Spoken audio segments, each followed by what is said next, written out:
My name is Raymond Two Hawks Watson, and as I mentioned, I am CEO and founder of the Providence Cultural Equity Initiative, which is one of the lead sponsors on the 7th Annual New England Native American Culture Week. Before I go any further, I do want to take a moment to acknowledge the sponsors of the week, and we'll start with our fantastic sponsor for tonight's evening, this evening's event, the Center for the Study of Slavery and Justice here at Brown University, and of course, Dr. Tony Bowes is right over in the corner there, so thank him very much for his hospitality and hosting us here. Roger Williams University School of Continuing Studies has been a sponsor, as well as Rhode Island College, the Rhode Island State Council for the Arts, National Park Service for the powwow we'll be doing, and I'm going to touch base on some of the events that have been taking place this week as well. Eastern Medicine Singers, and Chief Darrell Black Eagle Jameson is here as well. He's the head of the Eastern Medicine Singers Drum. Very supportive since we've started. Basically, all of the individuals who, in their individual capacities, come out to support and raise awareness about New England Native American culture, because we found that it doesn't necessarily get the attention or awareness raised about it that other Indian cultures in North America and beyond get. So we really started this 7 years ago in a conversation between Jen Giroux from Rhode Island College and myself about the interest in just raising more awareness about the cultures that were specific to this area. It started off with just a conversation about having a powwow, but we soon realized that just doing a powwow wasn't enough, because people come to powwows and they leave without really understanding anything about the culture. It's more of a spectacle for them, and we definitely like to share our culture in that way. But we wanted to encourage actual academic sort of dialogue and conversation and learning. We wanted to facilitate learning about our culture, our history, who our people are. And as Creator would have it, we're here on our 7th year, so it's been a fantastic week of programming thus far. We started on Monday with a panel discussion entitled Squanto, Friend or Foe, which was held at Rhode Island College, and we discussed the historical figure Squanto, and actually realized that's not actually his real name. What was it, Tisquantum? And Squantum means man in Natick, so we're basically calling him man.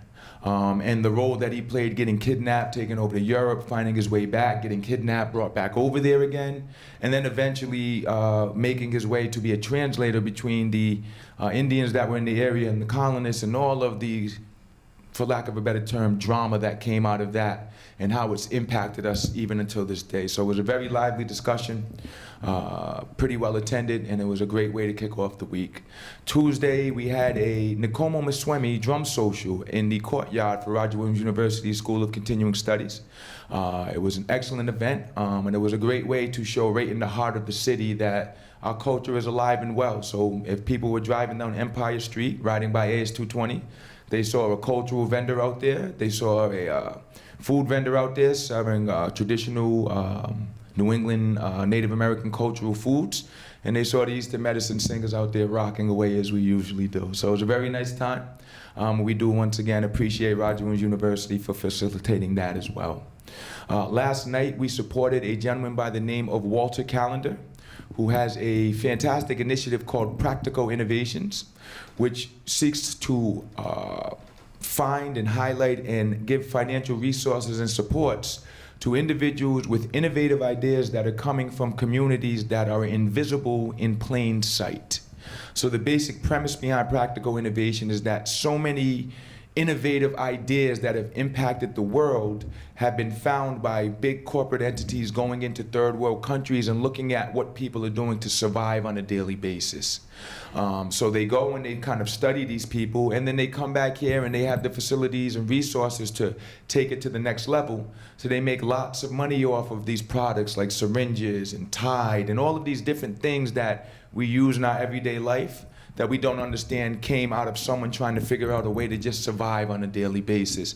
So Practical Innovations makes it a point to target individuals from those communities.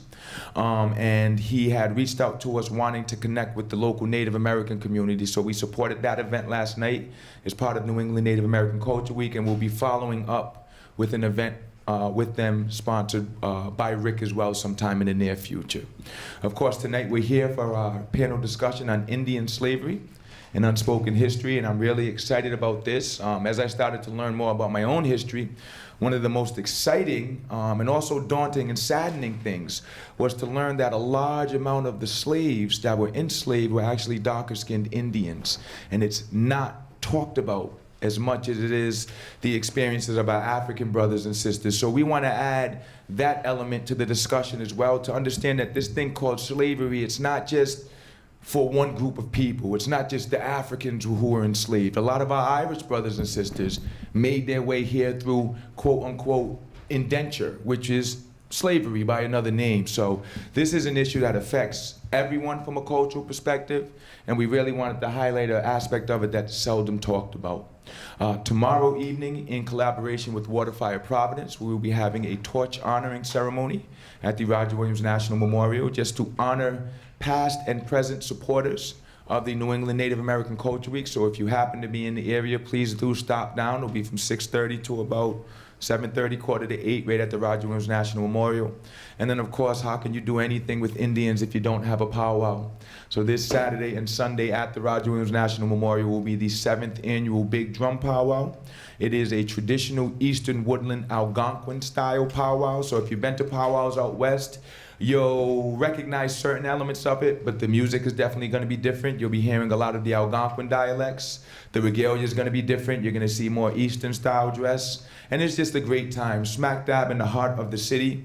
And it really feeds into what we like to call the living culture element of this fantastic place that we call Rhode Island, that there's so many cultures here that are not just in history books, but they're alive. You can go and see their festivals. You can go and visit their ceremonies. They allow you to come into their world in that manner. And we really need to acknowledge that for the tremendous resource that it is here for this state. So I think I've done enough rambling.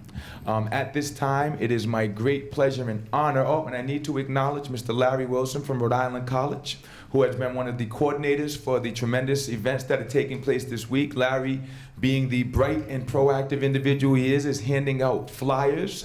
So you can learn a little bit more about what has taken place already this week and what will be taking place. So Larry, thank you as always for all of the fantastic work you're doing, for being here tonight. And somebody has to keep Ray involved.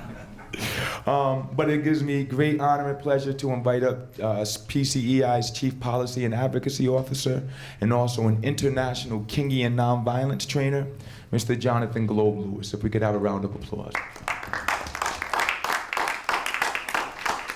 Keep that going for Mr. Watson. He deserves it, y'all. Keep it going for Mr. Watson. Good evening. Y'all are kidding me, right? I mean, for real, there are no passive participants who achieve their liberation or freedom. And if you're going to be a passive learner in this process, you have to allow for others to represent you. And when that happens, sometimes bad things happen. So let's try that again. Good evening. Good evening. All right. Now, it sounds silly, but I do stress my greeting every time I do a presentation or speaking event, because I believe if we hope to get anything out of this moment, we have to be willing to at least put something into our greetings to one another. So thank you very much. Tonight we're talking about something that's very, very important. And this particular geographic location played a pretty large role in this enslavement of Indians. I said enslavement because they're not slaves, but folks were enslaved. As Ray said, I am a Kingian nonviolence trainer, international trainer. Currently, I am working for the Southern Christian Leadership Conference, Dr. King's organization, as their senior level nonviolence trainer. And Ray also already mentioned I am the Chief Policy and Advocacy Officer for PCEI, the Province Cultural Equity Initiative. But we're going to move along, and please, we're going to have these exquisite presenters speak about their expertise. We're going to be covering pre-colonial, colonial, and current contemporary issues and what's happening around Indians and Native Americans. But before we go any further, let me introduce our speakers, and then we're going to hear from each of them. After that, we'll have an open session for questions and answers, and that's where we hope for full participation. Pierre I knew I was going to mess it up. I don't know why. Forgive me. It's a tough one. It's Pierre Morenon. Pierre Morenon from Moreno from Rhode Island College. Taino Palermo from Roger Williams University in continuing studies. Marjorie O'Toole is the director of Little Compton Historical Society and the second-year master's student at Brown's Public Humanities program. Jerry Augusto, faculty at Brown, visiting professor, international public affairs and Africana Studies, Watson Institute faculty fellow. Those will be our 4 speakers for this evening. We're going to, again, allow for questions, but please let all the presenters speak first, and then we'll have as much engagement as possible. Some will be including visuals, so please pay full attention. The first speaker we'll have for this evening is Taino Palermo from Roger Williams University. Great, thank you. So as John said, my name is Taino Palermo, Amaguatu, Cacican of the Baramaya Guanea clan in the Guanea region of Borinquen, which is known to many today as Ponce, Puerto Rico. And what I wanted to run through today was a very, the Tainos as a population exist in very few artifacts and mostly through oral history.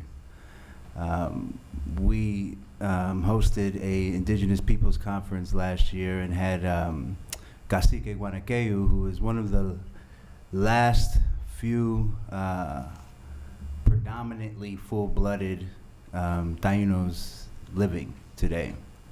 Is over 60% Taino blood, indigenous blood to North America. And so he's one of, there's less than 5. And so he's one of the last living ones. So it's an honor to continue to be able to speak on the plight of the Taino people who have been transformed into what we know today as Puerto Ricans. And so if you are Puerto Rican or know Puerto Ricans, they come in all shades and colors.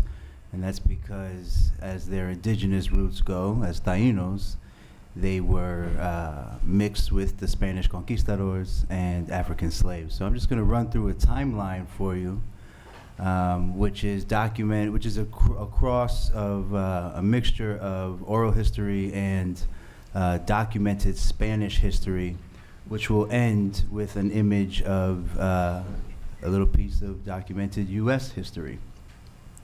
So as we know, when we learned in elementary school in 1492, when Christopher Columbus sailed the ocean blue, he hit the Caribbean first as what they called the West Indies, and saw indigenous people, which gave them the name Indians. He hit Hispaniola in that region, which is modern-day Dominican Republic and Haiti, and circled through modern-day Puerto Rico, Cuba, and southern Florida, all of which is what the Tainos inhabited. So they inhabited the Caribbean region as well as southern Florida. So in 1493 was his second voyage to the New World, where he actually landed in Borinquen and documented as many as 50,000 Tainos across Borinquen and Hispaniola, as they called it, which was Dominican Republic and Spain. So in so what happened was he comes back, shares all of this, and it catches the attention of the Spanish crown, who then commissioned Ponce de Leon to head back out there. He does and meets Cacique of Caciques, Agüevano. And Agüevana is the Cacique of Caciques, the chief of chiefs. And as the story goes, he shows them the entire wealth that they have. They don't know it's wealth. They think it's offerings for their gods. And so this is gold. Taino stands for the good people. They're not what you would hear of like Aztecs or Mayans with temples and sacrifice killings and things like that. They're not even a warrior race to that extent. So Agüevana goes back to Spain with Ponce de Leon, And Ponce de Leon comes back with an armada and begins the wiping out of the Taino Indians. So in 1501, the Spanish crown then approves the export of slaves from Spain to the Americas, to all of their colonies in that area. And by 1508, 1510 is when colonization takes full flight. And so by 1509 is when they establish repartimientos.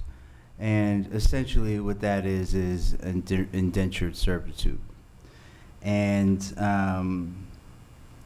it consisted of distributing among officials and colonists fixed numbers of Indians for wage-free and forced labor.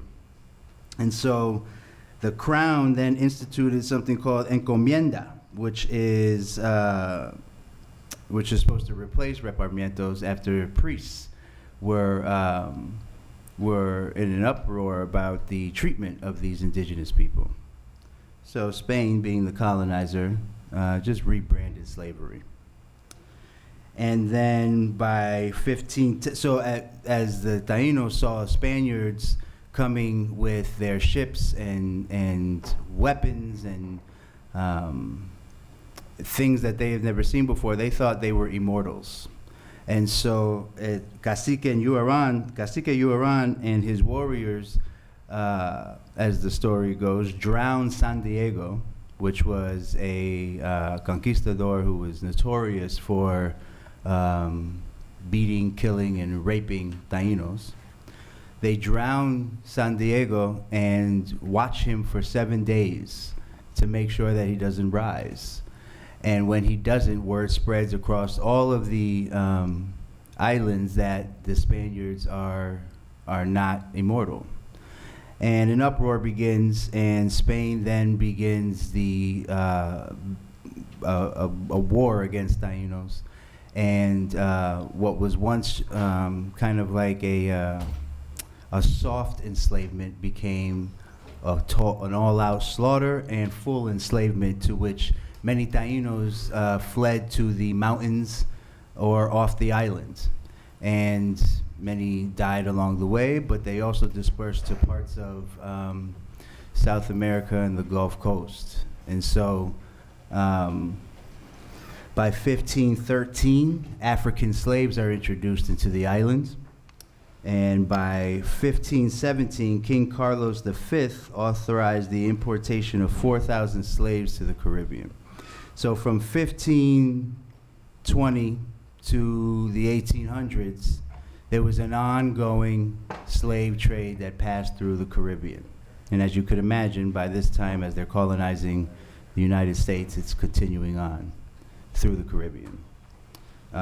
If anyone saw the movie Amistad and the fort in San Juan, it was a major port for the slave trade.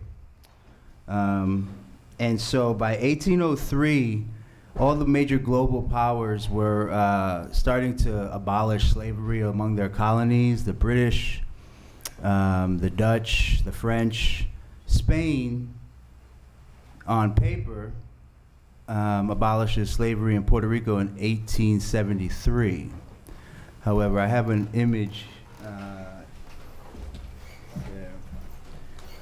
During the Spanish-American War and the signing of the Paris Treaty, the United States creates, they develop a baseline census, 1899. You can actually go to census.gov and find the census.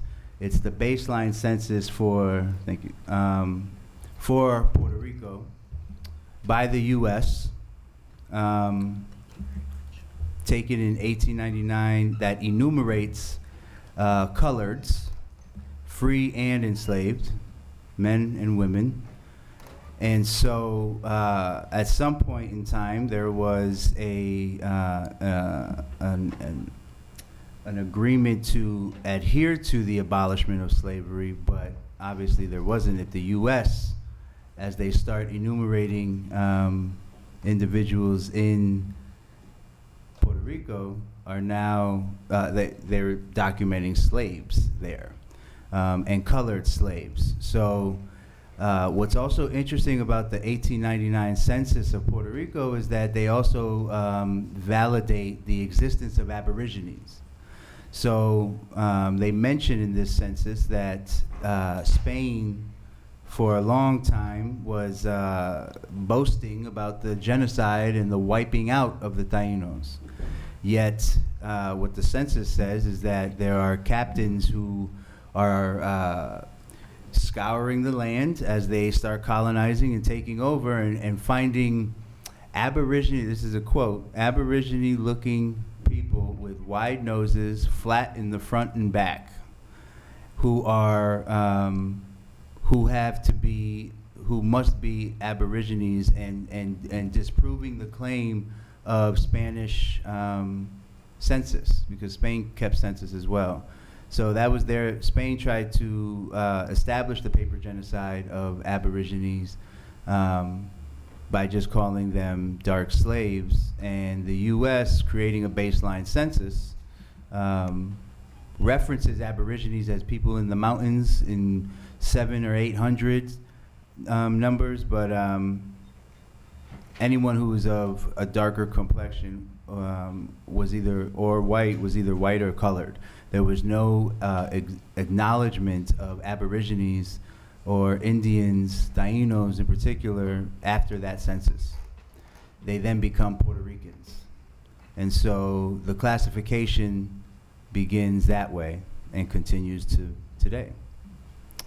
So that is what we know through documentation and oral history of the enslavement of the Taínos, who have become modern-day Puerto Ricans today. Thank you.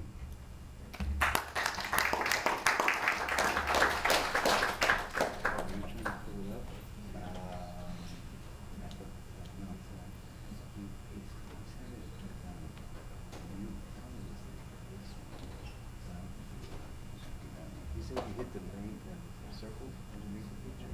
That's your experience, is that. And then it was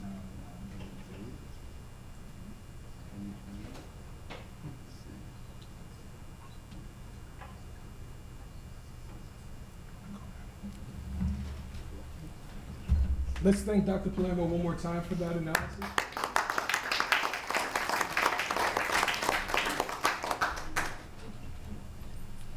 I joke sometimes with Chief Two Hawks, saying, I wish they had not been so friendly. I do joke, but the spirit of humanity is extremely important. Loving another is extremely important. And I'm grateful for that, because that's the only thing that can help us heal through these unspoken stories of difficult times. So thank you again, Dr. Palermo. Thank you. Thank you very much. The next speaker we're going to have is Margaret O'Toole, who's going to share with us about slavery. Let's, in advance, please. And I don't have any slides, and I wonder if the media person, or if we have any control over the light, if that can go off. Thank you. You're welcome. Just so now I can see you. My name is Marjorie O'Toole. I'm the director of the Little Compton Historical Society. I've done that job for about 10.5 years now, and I love it. I am also a second-year student in Brown's Public Humanities program for my master's degree, but I go part-time. So although I'm a second-year student, I've been doing it for 6 years, and I have another 1.5 years to go. So I've been here for a very long time, learning as I go. And what I've learned here at Brown has helped me put a spin on my work in Little Compton that I think has really helped me to move closer to academic standards. So the local history that we write is more accurate, better researched, and I think better source information for academics who may want to use it for their own work. Several years ago, I took a class on slavery in the Atlantic world with Lynn Fisher, who's here tonight, and I had to write a 20-page research paper. So I said, hey, I think in one of our books in Little Compton, one of the old historians has a list of enslaved people. And I went and found the list, and there it was. And it's a list of Negroes and Indians in Little Compton, and there were 44 people on the list. I said, this is great. I'll write about these 44 people. That'll be my 20-page paper. It'll be awesome. And then there were a couple of typos, and so I said, oh, I better check this. And when I checked, I realized that they weren't just typos, they were these really kind of hideous omissions in the historic record. And that if I looked hard enough, I could find more and more and more and more people. So instead of a list of 44 Negroes and Indians, I have a database of 200 enslaved people who lived in Little Compton between 1674 and 1817, and they were African, and they were Native American, and they were mixed race. And by mixed race, they were African Indian, African white, Indian white. And then, so I wrote my paper, and poor Dr. Fisher had to read a 60-page paper instead of a 20-page paper because I was going crazy with all this information. And then I went to my board and I said, I really think we need to do an exhibit and maybe a book on slavery in Little Compton. And that's a hard thing because some of our biggest funders are the descendants of slave owners. And I was so proud of my board because almost without any discussion at all, they said, that's a great idea, let's do it. And so that was scheduled for this year. So this year at the Little Compton Historical Society, we have a 300-page book that started as a 20-page term paper. And we have it's a small exhibit, but it is a very nice exhibit on the stories of enslaved people in Little Compton. And that exhibit is up through February, so I hope you will all come see it. And we welcome groups if you have a group that might like to come see it. And we have a lecture series, and we have public programs, and we're going to do a monument. And it's a whole year devoted to enslaved people, the enslaved people of Little Compton, who we didn't really remember existed.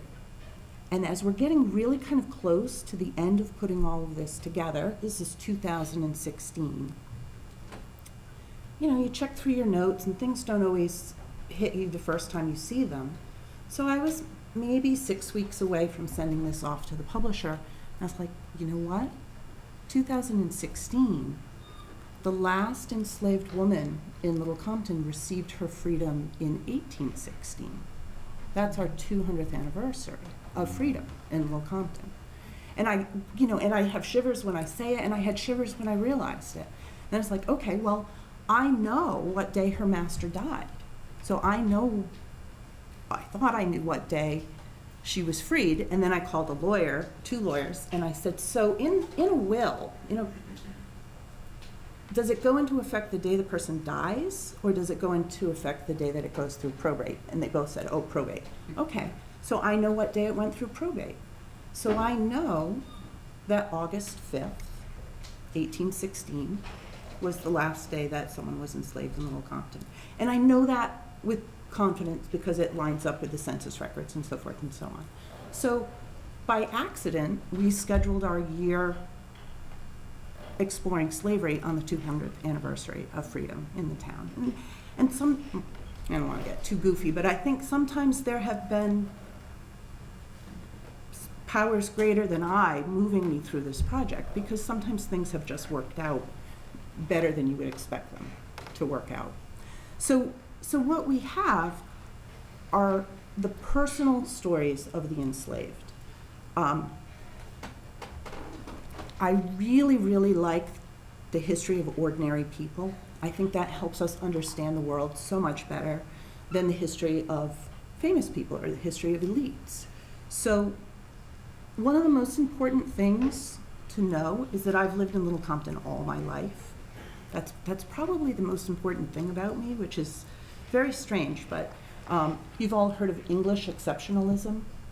Come to Little Compton. right? We are the greatest place on earth. I'm sorry if you don't believe that, we are. So we're kind of super exceptionalists. So when I was 8 years old, we celebrated our 300th anniversary, and I got to ride on the brownie float, on the Girl Scout float, and it was awesome. And everybody in town, every kid in town got a coloring book. And there was a big picture of Benjamin Church, because he's our founder, and we're supposed to love him. And there's a big picture of a Awashonks, and I colored them both, and I'm supposed to love them both. They're both our famous people. And for probably the next 30 years, I mean, and give or take, because I do run the Historical Society, those were the two most important people in Little Compton. Benjamin Church and Awashonks. That's it. So now as we learn more and more, now we know the stories of ordinary English people, and we know the stories of 20 or 30 Sakonnet people, not just Awashonks. And now we can really start to understand their history. So this was going to be a book on slavery. Dr. Fisher convinced me that it had to be Native American and African American slavery at the same time. It just makes sense. As I'm doing my work, my research, it can't just be about slavery anymore. It has to be about indenture too, because they're so tied together. And then a few months down the line, I realized I had to add a third section on freedom, because the story of enslaved people doesn't necessarily end with their enslavement. People do gain their freedom. They live sometimes most of their lives as free people. So let's talk about them as newly emancipated people too, and what happens to their descendants. So this grew and grew and grew over the last few months, the last year or so. There are probably 50 people's lives explored and explained in here using primary source documents.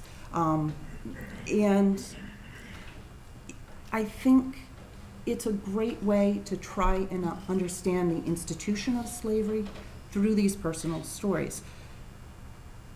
As I learn about these people, the more difficult sort of academic concepts start to make sense, and it just all fits.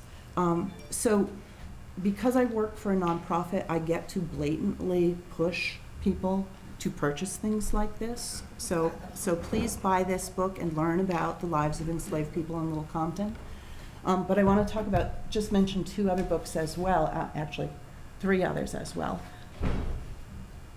About 6 years ago, as an organization, we really started to look beyond Benjamin Church and Awashonks to tell the story of the Sakonnet people. This is a beautiful little book. It's almost like a coffee table book. But for the first time in Little Compton local history, we talk about Mamanua, who was Awashonk's stepson. It was a divided tribe. They fought with each other all the time. They fought with each other over land. The English were playing one against the other. They were attacking each other. The English didn't really like working with women, so they pushed Awashonks out of the way and dealt with Mamanua instead. Nobody knew that. Mamanua's not in the coloring book. You know, where was his story? And so a woman other than I, Janet Lyle, discovered his story and presented it here. And then, and I wish I read this before I finished writing my book, but Margaret Ellen Newell has a relatively new book, a year old, I think, on Indian slavery.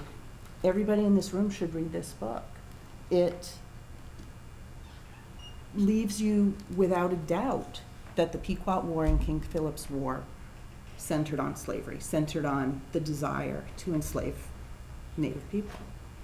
So, and then the next book is not yet written, but Lynn Fisher's book will be coming out shortly, and he'll deal with African American slavery and Native American slavery at the same time, and I'm looking forward to that very much. But in the open question portion, what I hope to do is maybe share some of the stories of individuals,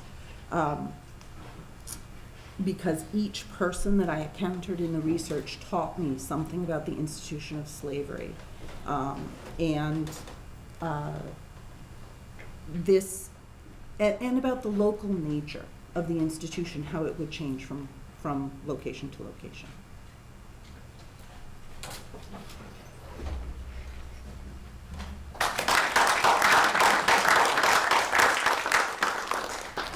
Thank you very much, Ms. O'Toole. I would love to read that and to find out the daily stories of folks, because it's so important to have these conversations, to truly get to know the people and not just the statistics. When we talk about the ships coming over, or we talk about those that were here in grandiose numbers, and we lose the humanity in that sometimes. So thank you very much for work that you produced. I think it's very important for society as a whole. Thank you. All right, my friends, let's shake, well, I was gonna say let's shake it up, because I like to shake it up at the events I go to. It's something that we do in nonviolence training, but let's clap it one more time, y'all.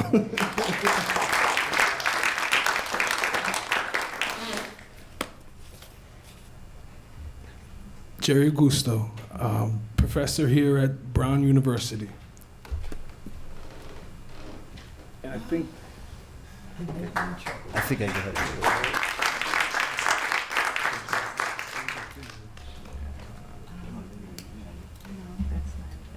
That's not it.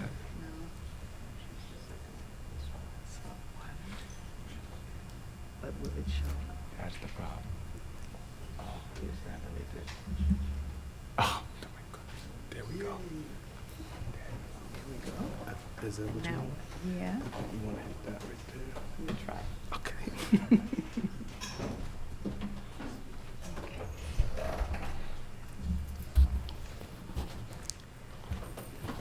I learned two things from my elders, both here and in Africa, that are very important to me. And so I want to begin my remarks with those two things. The first thing is that whenever you are standing on soil where the bones of others may be buried deep down below, you begin everything with a salutation of respect to them, even if they're unseen or unknown or unrecognized. So I want to do that first. And secondly, and this is from my grandmother, she always told me, a little knowledge is a dangerous thing. In the matter of tonight, what I have is a little knowledge. There are numerous scholars, some of them my colleagues here at Brown, who are making the study of Indian slavery one of the focuses of their work. More importantly, there are historians of the nations and of the communities of Native Americans and others in this region who know far more than I do about the history of Indian slavery. So my task is to try not to be dangerous, in honor of my grandmother, yet add something useful to the collective pot so that we can have a good discussion.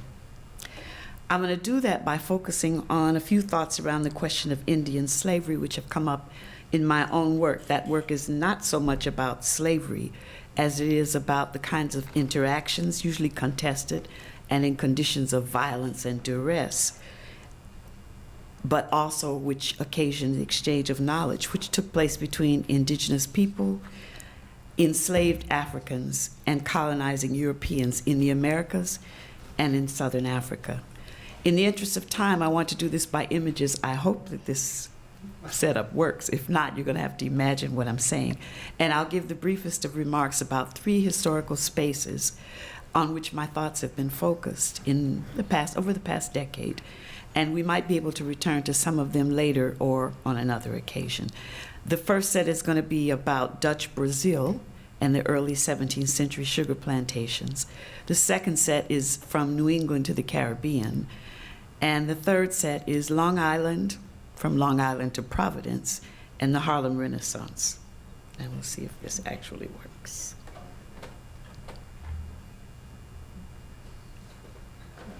Yeah, okay. Except that's not the right one. It's okay. These are just covers of the kinds of natural histories, in other words, the colonial archive that I spend a lot of time looking at. So you get very old histories of the first European natural historian who goes to Barbados or to Jamaica or to Brazil or to Haiti. A lot of these are actually held in here, original copies, in the John Carter Brown Library. I want to spend a moment on this one, which is from Brazil. This is actually the first natural history of Brazil. You can see the European imagination working and how they see the Native Americans, or the Tupi-Namba people, as they call themselves, in Brazil. And the interesting thing about this, this old first natural history of Brazil for me is that I'm always thinking about the knowledge of plants. So the knowledge that enslaved Africans, and in this case in Brazil, the enslaved Tupi-Namba, because everywhere in Latin America, it's first the Native Americans who were enslaved, and then when that doesn't work in some kind of way, Africans are brought in. So the reason why this book is important, done by Willem Piso and George Margraaf, is that it was done in the time when the Dutch briefly held Brazil. Now, we know Brazil is a Portuguese colony, but in the 1640s, the Dutch were holding Brazil, and the governor, Count Moritz of Nassau, thought it important to do scientific studies. So he brings over Willem Piso to look at questions of plants and the knowledge about plants. And in this time, we remember that the knowledge about plants is like knowing where gold and diamonds and oil are later on in history. So Piso does this book. And what do you find when you see the book is that the Tupi-Namba and the enslaved Africans are there on these early sugar plantations at the same time, and they're exchanging knowledge with each other. Most of the book is about what he calls the simples, which are the medicinal plants, the herbal medicines of the Tupi-Namba. But occasionally you find a page like this one that's shown there, where he reports that the Africans are teaching the Indians how, or the indigenous people, how to use particular plants. And so you begin to get a notion of the plants that the Africans managed to bring over, or that were brought over in the slave ship, like sesame, eggplant, and okra. And you also get a sense of how the Tupi-Namba are teaching the enslaved Africans about some very important plants, usually maize, but also cassava, which is the bread of the Caribbean. It's the bread of the Tainos, it's the bread of the Brazilians. The terms that were being used by the Portuguese and the Dutch at this time are also interesting. They called the Tupi-Namba in the beginning, when they enslaved them, negros da terra, the blacks of this land. And the ones who were coming in from Guinea and from Angola, and that's the first set, they are negros de Guinea and negros de Angola. It's an interesting use of the notion of color and slavery. And the picture on the lower right, what you see is, it looks like they're trying to depict Africans, but actually this is an early depiction of Tupi-Namba, who are enslaved and who are put to producing the bread, this bread called casabe or cassava, depends on which part of the Caribbean or Latin America you're in. And these were first enslaved Tupi-Namba who have to produce this bread.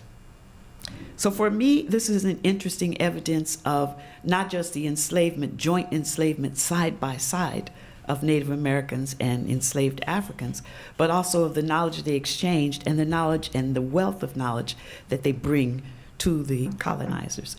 This picture is a picture in Africa of Angola, the city of Luanda, and at the same time that the Dutch are holding this tip of Brazil as part of their empire, they're also briefly in charge of, or colonizing, the Angola kingdom. They never get quite to colonize the Congo kingdom, but the Angola kingdom in Luanda. This is the oldest fort, one of the oldest forts on the coast of Africa.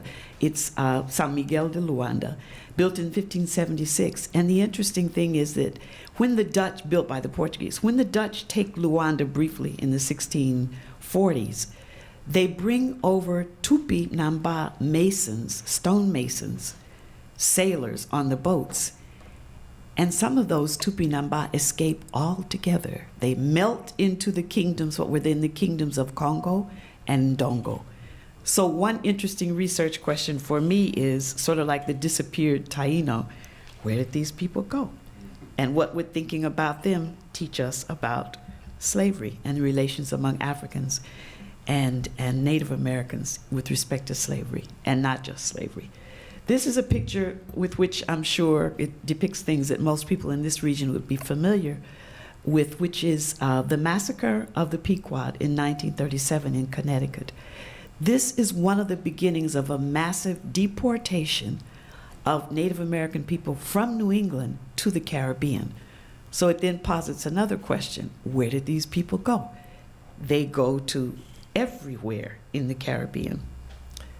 They go to the Bahamas, they go to Barbados, they go to Jamaica. So when I was a child, probably like many of you who are at least my age or older, we were always taught the Indians, the Native Americans, are largely disappeared. I have there a quote from Herman Melville, the book that we all had to read in school, Moby Dick, where he says, you know, the name of the boat, the ship is the Pequod, first of all, and we don't even know why it's the Pequod when we're reading it. But he says, you will no doubt remember the Pequod was the name of a celebrated tribe of Massachusetts Indians now extinct as the ancient Medes.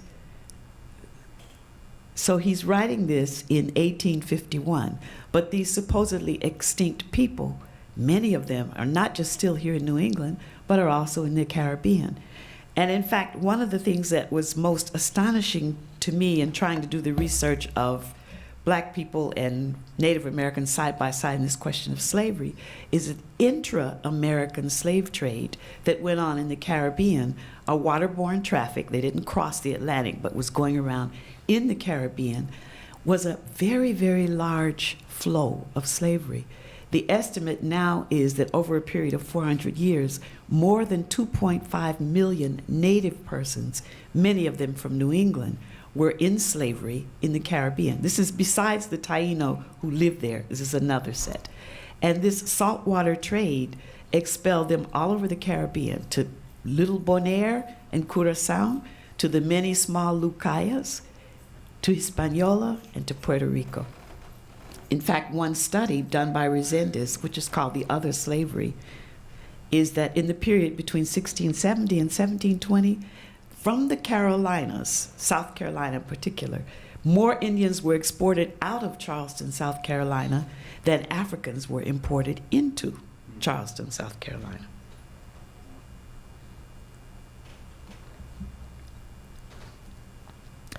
So one of the chief things that I've been doing in trying to do research about botanical knowledge in the Caribbean is looking at this question of Black people and Native Americans, or enslaved Africans and enslaved Native Americans, living side by side during a period when we were told, at least when I was in school, that all these people had disappeared. So you get, for example, the famous work by Hans Sloane in Jamaica. And if you read the archive, if you read the original, which many of these originals are in Brown's JCB library, you get this understanding that these supposedly disappeared Indians and these enslaved Africans are actually living side by side for quite some time in many of the Caribbean countries. This is a quote just from Jamaica, from the Natural History of Jamaica done by one Hans Sloane, in which he talks over and over again about the Indians and the Negroes, the Indians and the Negroes, even Indian and Negro doctors, and the diseases that they were able to cure using plants that were natural to Jamaica. And deep inside the book, the Hans Sloane book, is an account of a Lucaya, which is the other name for the Bahamas, a Lucaya couple enslaved in Hispaniola, and how they tried to get away. And then they returned to slavery. So you have to ask yourself, we all learn in school about how Native Americans disappeared in the United States, supposedly, how they disappeared as well in the Caribbean, but they show up over and over again in these natural histories. So one of the things that also shows up in these old colonial histories is a question of Native American revolt, enslaved African revolt, and how afraid the colonists up and down the East Coast and down into the Caribbean were of this revolt. So in 1502, you get one of the earliest ones where the Spanish governor of Hispaniola asks the King of Spain, essentially he just says, please don't send me any more of these African slaves. Let's have a moratorium, because they run away to the mountains of Hispaniola, which today is Haiti and the Dominican Republic, and they don't come back. And furthermore, they pair up with the Native Americans who are the Taino who are fleeing, and we don't know what's going on up in the mountains, but it's dangerous, so let's just have a moratorium. You move to 1676, and this is from a study done by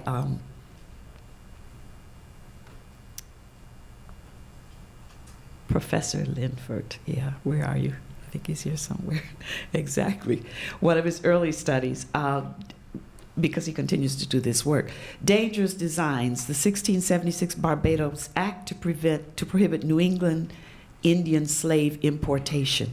They were by now very, very afraid of these Native Americans who had revolted and who almost won the war in this region. And so several thousands of them are deported.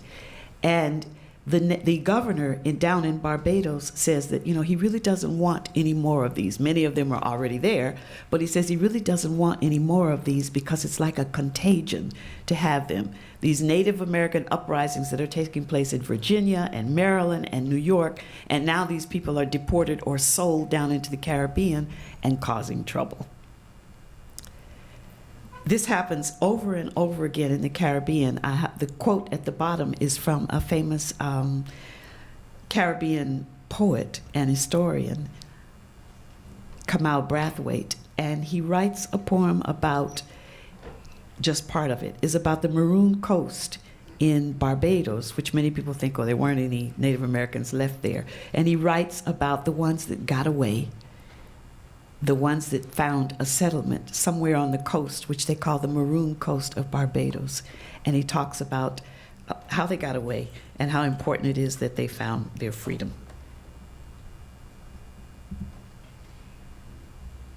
Done something wrong. Yes. So the reason why this is called Native Revolt, Black Revolt, and Colonial Fears is that this question of Native Americans and not yet African Americans, but enslaved Africans joining together in possible revolt was one of the biggest fears of colonial times. Finally, I want to talk about, briefly about, how shall I call this? By then, this is a question of a cultural resistance, is basically what we're left with in the New England area. And this woman, usually you get to see histories about, what's the name? Cuffey? Paul Cuffey, yes. So I thought I would use a woman instead of Paul Cuffey because he's fairly well known. This lady is called Olivia Ward Bush, and she was both Native American and African American, and she writes a very famous poem, at least famous in the time, in 1898 in Newport, called Driftwood. And although it's a fairly sad-seeming poem, it's actually a poem about resistance. It's actually a poem about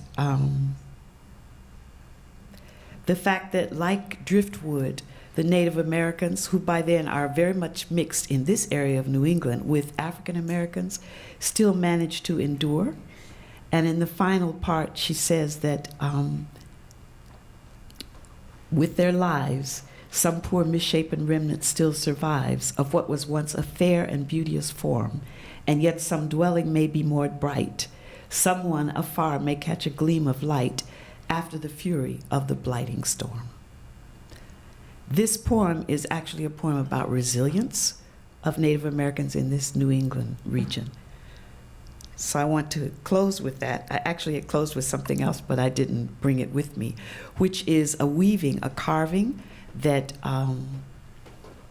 the Narragansett have kept for a long time, a weaving, which is about the dispersal of the Narragansett through the Caribbean, because I think that also speaks to a kind of history that we want to understand more.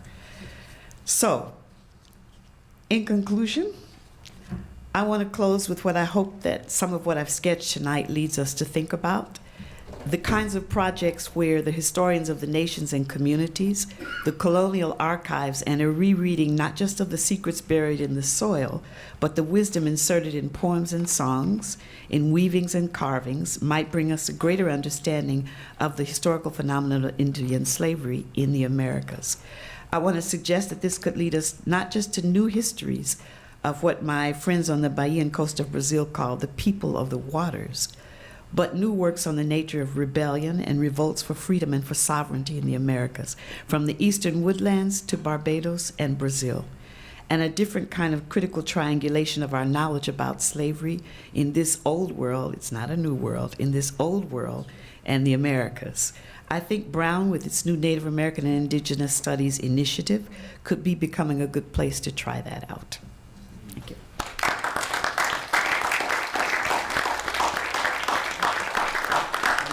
You to give me a hand with that. She knows how to work. Come on down. Let's please give it up one more time. That was fascinating, absolutely fascinating.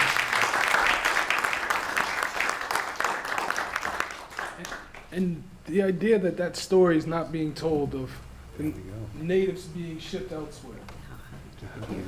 I'm surprised Hollywood hasn't told that story, or am I surprised? This doesn't. But thank you very much for that. I want to do the slideshow here. So, do I touch it? You know how to do this.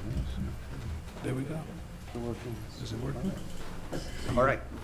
You're just gonna stop us. I'm not going to touch it. See what happens. You know, it's odd that I'm going to be talking about some of these topics as they have extended into the 20th century. I teach in the anthropology department at Rhode Island College, but I'm an archaeologist. So it's interesting that the archaeologist ends up talking about the 20th century. And it's not ironic because we are using sort of the techniques of archaeology to explore the treatment of children who were incarcerated at a state institution right here in Rhode Island. So it's an interesting process to think about how we might be able to look at more recent problems and issues. When I first came to Rhode Island back in 1978, I want to tell a few stories. I had been working out west. I'd been working in New Mexico, done quite a bit of work with people who are historically Taos Indians and Picaris and Mescalero and Diné. And I'd been raised in New England, but I spent, a decade or so working out west. And so in 1978, I came to Rhode Island College to run a contract program to do applied archaeology in Rhode Island. And one of the first things I heard was that there aren't any Indians here. I mean, why would you want to come here? And that was news to me, When I was 7 years old, my mother took me to a powwow in Mashpee, and I saw lots of Indians. And here I was being told that there were no Indians here. Now, who told me that? Well, of course, state officials did. There was I don't really want to use names because that could be offensive. But I remember reading in the newspaper, the Providence Journal, that the head of DOT had been chastised because he had reported that there were no Indians and publicly shamed. And also when I met with scholars, with academics, with anthropologists and historians here in Rhode Island, I was told that there aren't any Indians. Now you imagine, I'm a young guy, and I proceeded to work. Of course, the federal laws changed, and the Narragansett tribe was recognized by the federal government in the 1980s, and that sort of transformed things, I think quite a bit. But the reason I'm saying this is there is this incredible legacy of denial that exists in this state. And if you've lived here, and I discovered it when I walked in the door, and I have seen it, So when I was asked to talk about these sorts of things that I'm doing, I feel quite nervous doing this because I'm never quite sure how people are going to use the information that we are in fact projecting. Even the topic of talking about slavery, black, white, Indian relationships is a very, I think, tender topic. for many people, including Native Americans. Last year, for example, when we showed, remember Larry, we showed that film on black Indians, Yes. right? Who did not come? Who did not come? Many members of tribal people did not come. This is a very difficult subject. So I think it's very nice for us to talk in this way academically and so forth, but it is never quite clear to me how people are going to receive what we're talking about and how they are going to understand it. I remember I worked as a volunteer. I was working at the Rhode Island Indian Council. I had brought a group of students from Rhode Island College, and we were going into the Rhode Island Indian Council, and we were working with young children. We had an after-school program, and we were helping young kids down on Broad Street who were Native American in an after-school program. We were helping them with their reading and writing and so forth. And I loved the program. It was great. I loved the kids. And I was doing a lot of video work back there, so I took some videotapes. And I brought that videotape to a conference held right here at Brown. It was a conference talking about Indians and what was going on in the 1990s. And I showed that videotape of Native American children in an urban context, doing things that were not very traditionally Indian. They were doing the kinds of things that kids do in urban areas. And I have to say, all hell broke loose. People came up to me and said, you can't show those images, you can't talk about that stuff, because it was embarrassing. Again, when people are confronting this problem of who am I, and you've lived in a state where maybe you've been told that you don't look like an Indian, it's very difficult. So I'm just letting you know that I feel uncomfortable doing this, but I'm going to proceed anyway. So much of my work has been with ancient antiquity, working with tribal people here in Rhode Island since 1978, working with members of the Narragansett tribe on projects and so forth. We've even done a couple of projects on tribal land, very, very interesting projects. Then in 2001, I got a call from a fellow at DCYF, and he said, you know, there's this really interesting institution called the State Home and School, and I think maybe you should go and look at it. Now, this is a state institution that, and I think maybe I will move ahead with some slides here if I can. So which shall I push? Just this one here? Okay. All right, so I don't know if you know this. It's a wonderful graphic. This is a metropolitan plan, 1906. You know, Providence was one of the wealthiest cities in the United States in 1906, and some of the stuff that was going on was unbelievable. They had a green sort of plan for Providence with roads and parks, and boy, I wish they'd implemented that. Providence would be quite a beautiful place. But I've circled up in the corner there the State Home and School for Dependent and Neglected Children. And of course, Brown is over here, so it's not very far away. That's the place and the spot that I have been interested in. Just to put it in perspective, a lot was going on in Providence, and a lot was going on in Rhode Island in the late 1800s. The Progressive Era was just an amazing thing. Not only did they create institutions for children, but also jails and all kinds of things. This is a very, very booming sort of economy with institutional development. Very, very progressive in their thinking. And I suppose you know what was also happening in the 1890s, right? 1890, this is when the Narragansett tribe was detribalized. If you look carefully at the papers that are published, state records, and look at what was discussed when the Narragansett tribe was detribalized, the people of South Kingston were very concerned. If the tribe is detribalized, what is going to happen to all the old folks and children? And of course, the state came back and said, oh, don't worry, we'll take care of it. And you can see all of these institutions came into play, right?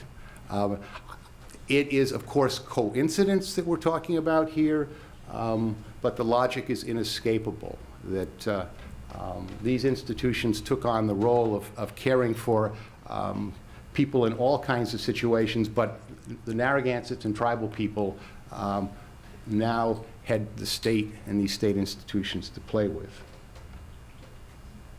Now here's the odd coincidence. This is an old photograph, but this is Rhode Island College. I've highlighted where the anthropology department used to be, and that's where the State Home and School is. So in 2001, when this guy came to me and said, do you know anything about the State Home and School? I said, no, I don't know anything about it. And he said, oh, well, it's on your campus. And that was quite a shock. And so we started working there. Let me see if I can give you some perspectives. So this is a photograph of the beginning of the State Home and School in 1885, and it's on a hill right next to a building at Rhode Island College, which anyone at Rhode Island College knows. The Kaufman Center is right next to it, but that was built much later. You can go and stand on that hill today right by those rocks and look out and see those same buildings. Here's another perspective. So where that triangle, that pointed area here is, that's where the rocks are, and that's the perspective. But this is what this institution looked like in 1908. So it grew. And here's the first image of children I want to show you. So what kind of children came into the State Home and School? Not very many immigrant children. Children who were Catholic tended to go into Catholic institutions. Over the period between like 1835 and 1980, for example, there were over 60 institutions that dealt with children who were held in custody. There were just lots and lots of institutions. The State Home and School was the state-funded one. It was the largest one, most money, most staff. This is just Mrs. Armstrong's class. And you can see that there are people of color here, right? Some of those are Native American. I can guarantee you that. I don't know the names of any of them, but I can guarantee you that some of them are. So this is what it looked like in the 1950s. And you can sort of see this is when they're adding brick buildings and so on. If you go to the campus today, those red colored buildings, those are the ones that are standing. All the wooden ones, which date back into the 1800s, those have gone except for one. There's one that remains, and we have saved that.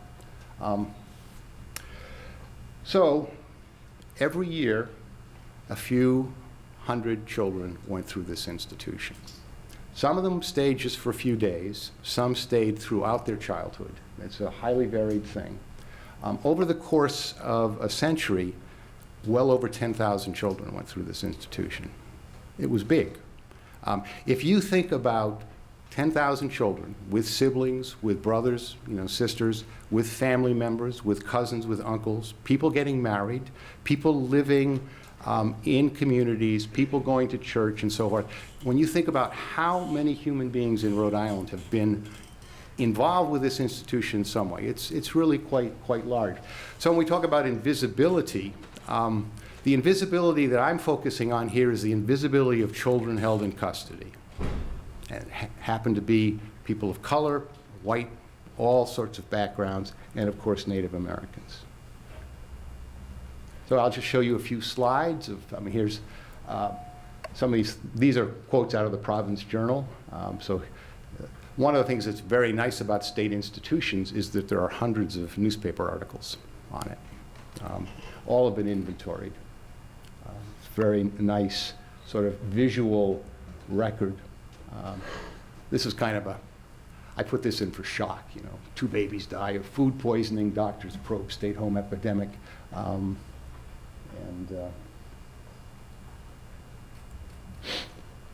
Now, one of the things we've done, in addition to the archaeologists looking at how children play and what they do at this institution, we've worked with former residents, because this institution lasted until 1979.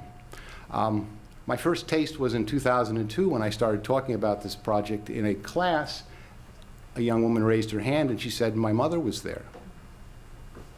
You know, her grandmother was there. And of course, she was Native American. We found her relatives, we found her records and so forth. So we have periodically held reunions, and some of these people that are depicted here have self-identified as Native American. So my assumption is between 5 and 10% of the people going through this institution may have been Native American. So that's a sizable percentage. We don't talk about boarding schools in Rhode Island, but we should talk about state institutions that had the same effect. Whoops. I just blew it. I blew it. That's what I tried to do. But it didn't do it. Oh, it was such a nice slide. Oh, well. You know, maybe can we go? Oh, fly through it,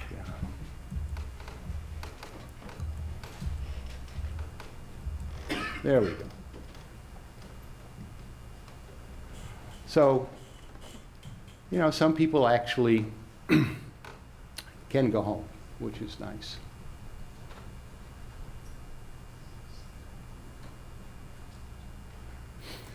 So, the undocumented in this case, of course, are children. And the effects of an institution like this are quite profound. I think that, you know, as an archaeologist, I have to say that we don't have much history studying institutions. We don't have much history studying state institutions. We have a very short history of studying children. Looking at issues of incarceration is not part of what we typically do. But we're working away, and we, you know, as I say, we've interviewed about 80 people, several hour-long interviews. These have all been transcribed and are in our archive. So we have quite a good database of information, and we continue to work with these people as we can. So thank you.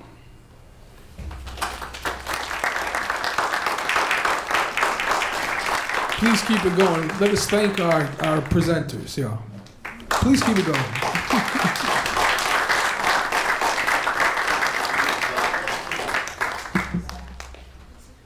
Okay, my friends.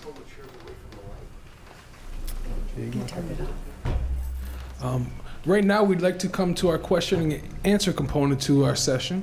We have microphones on either side, so if there are any folks in the crowd that have any questions, please come on down and we will get to you as first come, first serve. But I had a couple questions if I could ask our panelists to start us off, if that's all right.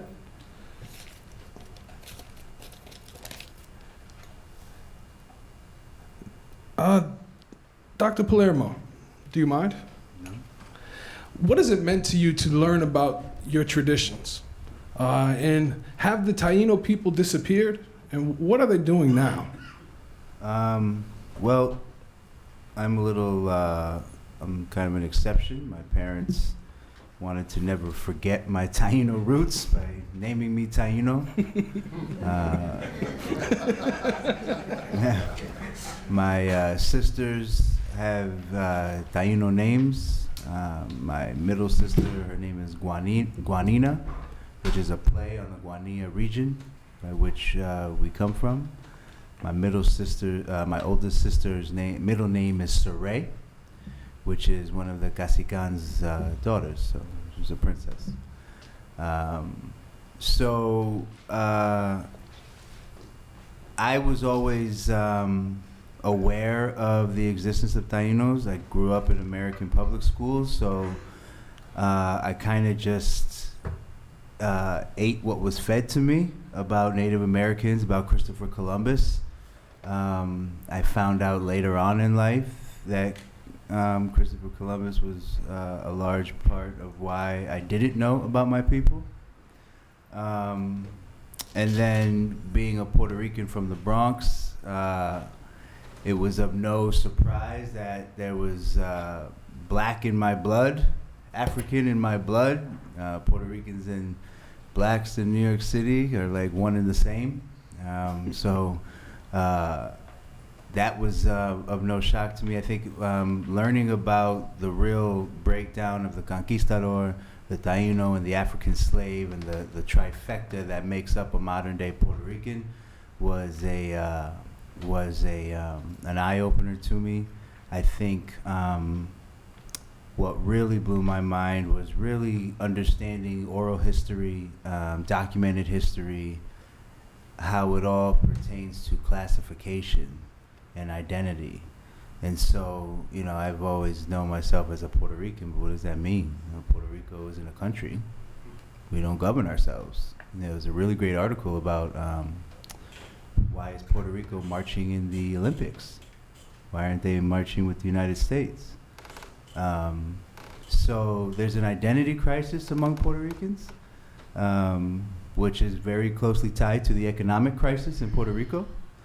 And so all of that is the manifestation of a genocide through paper genocide, oral genocide, and literal killing genocide. And so, no, we are not dead. We exist. Our blood has been diluted or diversified, depending on who you ask. But we are very alive, and we are very populous. Many of us just don't know it. Thank you very much, Doctor. Oh, sir, you have a question? Yeah, I'm calling on a friend of mine. Oh, could you come on down to the microphone there, sir?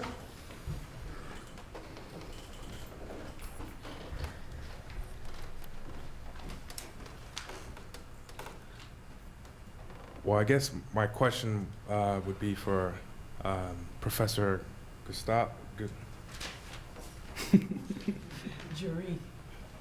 Augusto. Apologies. As far as the importation of African slaves, and then you said there was the exportation of American slaves here in New England as well as in South Carolina. I'm just curious as to how did they classify these individuals when they moved them from here to other locales? Did they still call them Indians, or they classify them as just like a colored race? I'm probably not the best person to answer that question, but I'll give a general discussion of classification, and then people can correct me.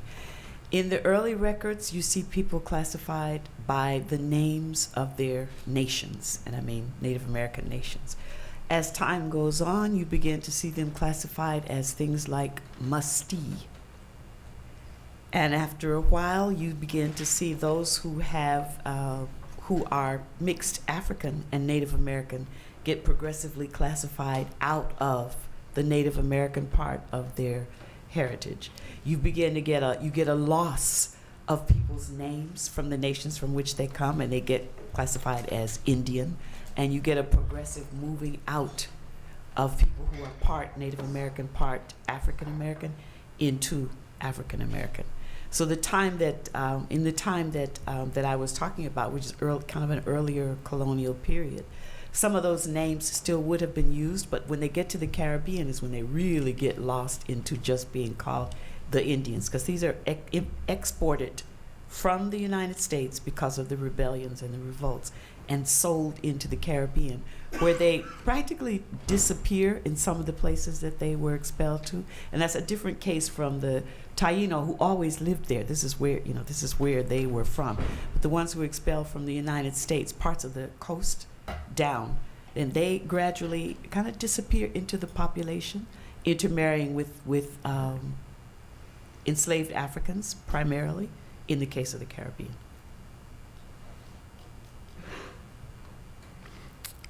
Yes, sir. Would you mind stating your name and your question, please? Mr. Too Cool with the glasses on inside. Okay, good evening. I am Turewa Taino Kai, representative of the Sibuko Bayamon Taino. We are a tribal trust and nation for Taino people and for the betterment of their condition.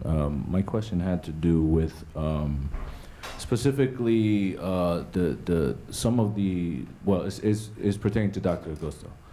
Some of the documents that I saw gave the impression, in terms of what you were saying there, I'm familiar with what's called the Castas de Naciones, which is the nation caste. So I saw there that there was like, you know, like you were saying, los negros de kind of, Negros de terror. yeah, the different kinds, right?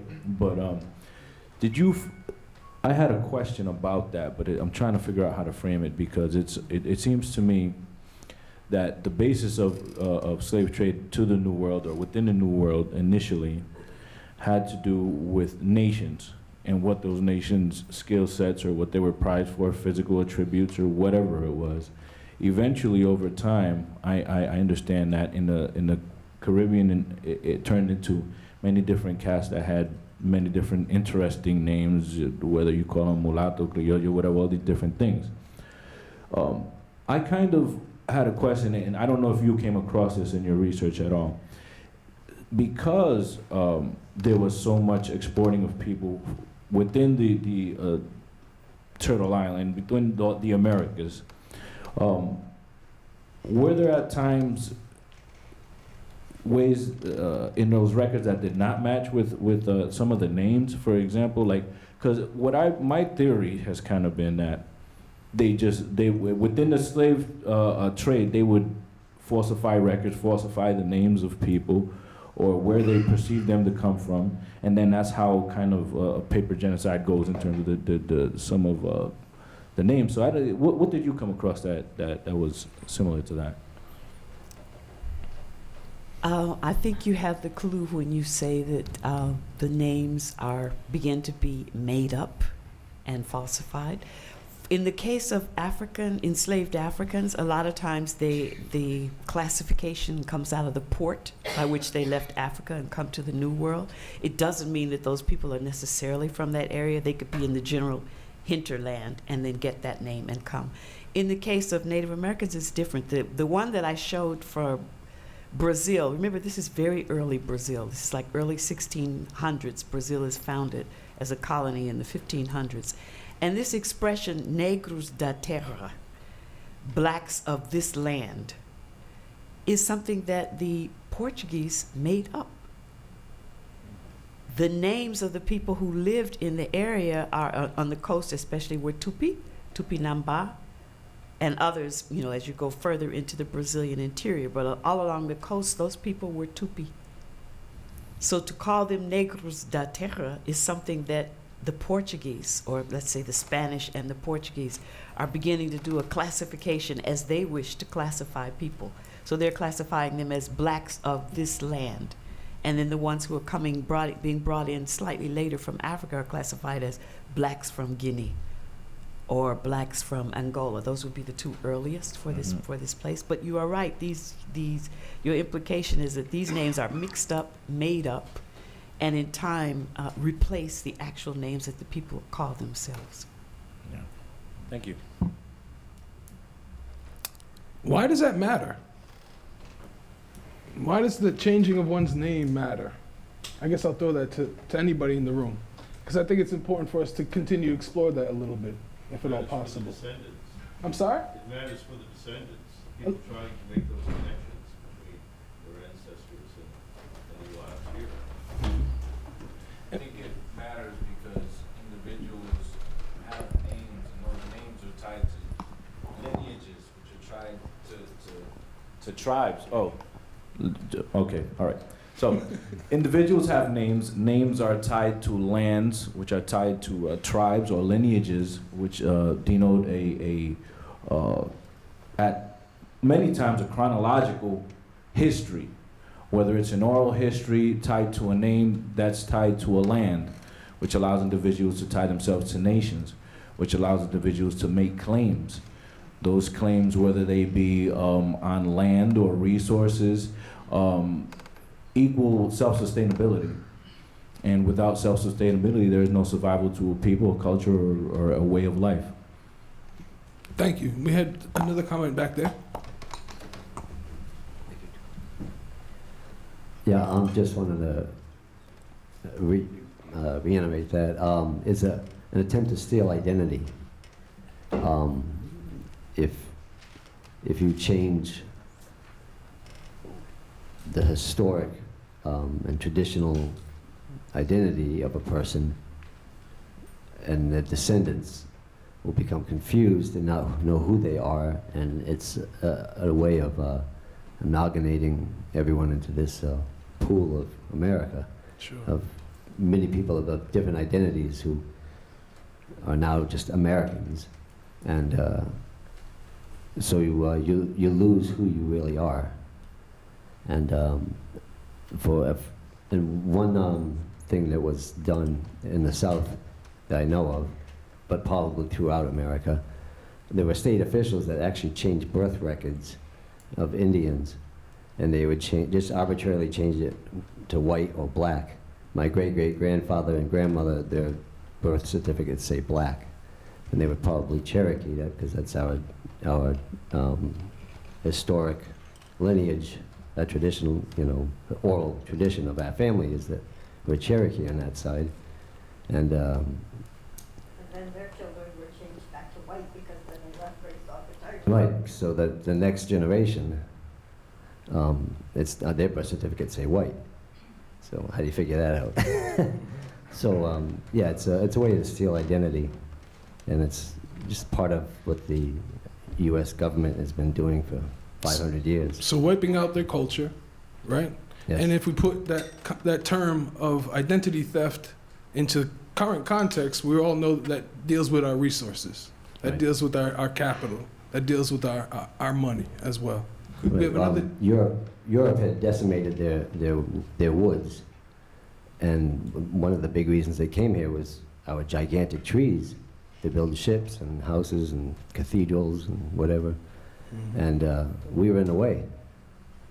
So got to get these people out of the way, and we can take their resources, and so enslave them, ship them out, whatever it takes, so you can get the resources. Could I This make, country's been a capital investment since day one. Thank you, sir. I have a gentleman here. Did I hear a voice from over there? Yes, coming over here. Yes, we'll have this gentleman. I'm the descendant of Choctaw slaves, as well as Pocasset Wampanoag as well. In my research, in trying to reconnect with the heritage of my family, I had to go through a number of records. And what I found within my family on the Choctaw side is that we had a lot of names who we considered at that time Christian names. We didn't realize what the importance of them were. When I came along in the black movement and joined the black movement, we had this move to take on Pan-African names. And my great-grandmothers, both on both sides, on my mother's side and on my father's side, were very upset about it. And I said, well, we're giving up these Christian names, this white man's name. We're not going to keep that stuff. I'm changing all my children's names to this, that, and the other. They said, well, no, you can't do that. But they really could not clearly explain it to me until I got to this point here 30 years later. I'm doing my genealogical research, and I realized those names were the names of ancestors that they had taken on. The reason they had taken on, and so to keep the memory of those ancestors, like Annie or Mariah or Glenn, they named children down the line those very same names, and that's how we were able to trace back who we actually were. The reason the names were changed is because I think what's missing here is the fact that, as opposed to the African slave, the Native Americans had bounties on their heads. We were cash cows for the settlers, for the invaders here. So hence the name Redskins. Those Redskins had bounty on those skins. So as a survival technique, we had to change our names. Understood. We had to blend in. Sure. And then came along the census takers who took us from Indian to Negro, Yeah. and from Negro to mulatto, Yeah. and now black. and African American, to wipe out the very memory of us being here so that there's no claim to the land by our people. Thank you, sir. And we'll come up to the panel now. Oh yeah, give it up to him. So I would just like to say to anyone who descends from Picassets, the Sakonets seem to have blended in to and merged in with the Picassets. And the research that we're doing in Little Compton, and we dipped our toes into Tiverton. There's a whole bunch of names, and if you know Picasset genealogy, I'd love to hear it, because again, sometimes with first names rather than last names, we might be able to put those puzzle pieces together. And Cassidy is Poconoke. Poconoke is the nation. so we had the Poconoke. the Sakonets in Little Compton and the Picassets in Tiverton and Fall River. Lots of mixing between the tribes, and in 1763, 8 Sakonet families were moved to the Picasset Reservation in Little Compton, and Sakonet lost its identity at that point. And so I truly believe that a lot of Picasset families may well indeed be descended from Sakonnet people, and I'm trying to piece that together. I just wanted to sort of emphasize that. So in the 1880s, when the state detribalized Indians here in Rhode Island, that meant that birth records, marriage records, all sorts of records could not record the Indian identity. So if people, for example, come to state records after 1880, you just aren't going to see that sort of stuff. And again, to emphasize that this was done by the state, that this was done by the state, that we live in, and it was done during a period of time when people thought that they were very progressive. But the other thing I want to emphasize is that children were taken out of homes. They were separated from their kin. Many of them did go back, but many of them did not. In 1912, we get the development of the foster care program, and children were placed into foster care. One of the things I did not say is, as part of the records, what the state was calling this was these were indentured records. In other words, if you look at the actual records of the state home, you will see that these children were placed in indentured. They were indentured to other people for a period of time. If you were an 8-year-old child, you were indentured until you were 16 or 18 to somebody. And I just again want to emphasize that indenturing continued in Rhode Island, and servitude continued in Rhode Island through the 20th century through these state institutions. And this is not playing with words. I mean, indenture is part of the actual document. This child is indentured. Now, maybe I'm just clarification question. What's the difference between being indentured and slave? And is there playing on words there? There are some differences. There are some? Well, some of the children said that they did not want to go into foster care because they considered it slavery. Got a question over there. Well, I don't have a question. I actually want to say, my name is Dani Flores, and it's really funny to hear this. I'm from Guatemala, and our Mayan culture is very similar to what you were saying. In our history, what happened to the Poconokets is the same thing that happened to the Mayan culture. We have many bands, and some of the people decided to be identified by the colonizers, some haven't, right? And one of the issues I have about indenture or just plain slavery is you have a choice. An adult person, you have a choice to die or go into slavery. A young person do not have a choice. And the only choice is to, free themselves from their parents or their, the people that have been given to, or die.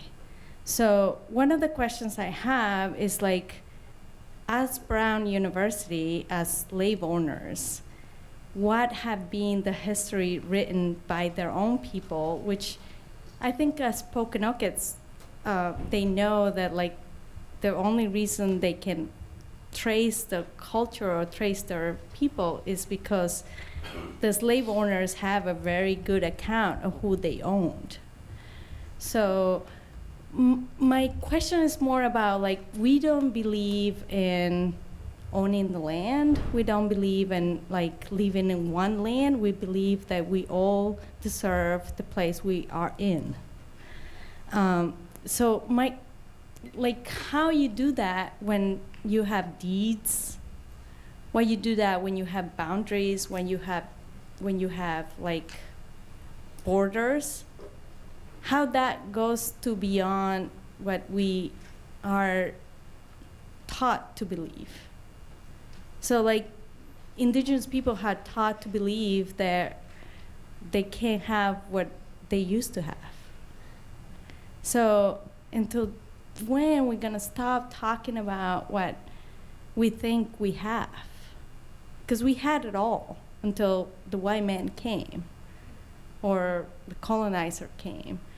My question is, when can be just brothers and sisters beyond race and class? Because indentured slavery is about class. It's not about race.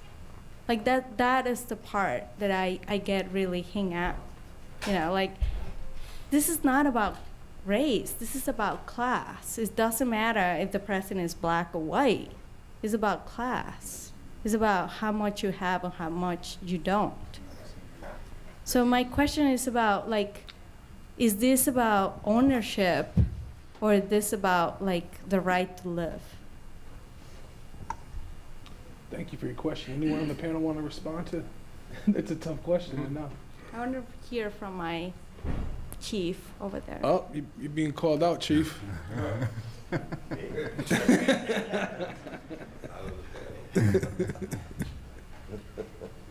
That's a tough question to answer.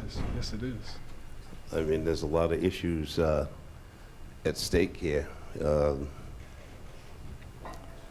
I mean, even our peoples, all our people, sometimes are at war with each other and can't get along. You know, each Indian tribe is different. You know, each African tribe is different. I mean, if you look at the history of it, I don't know how to answer that question, to be honest with you. Some of our own people sold us into slavery.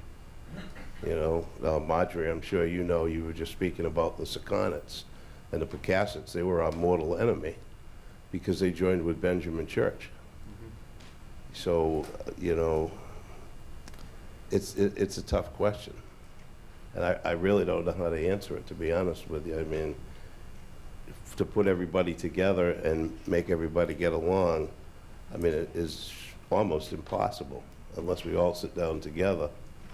You know, I mean, there's got to be a start somewhere, but we need to all sit down together. We need to do more of this where we all talk. That's right.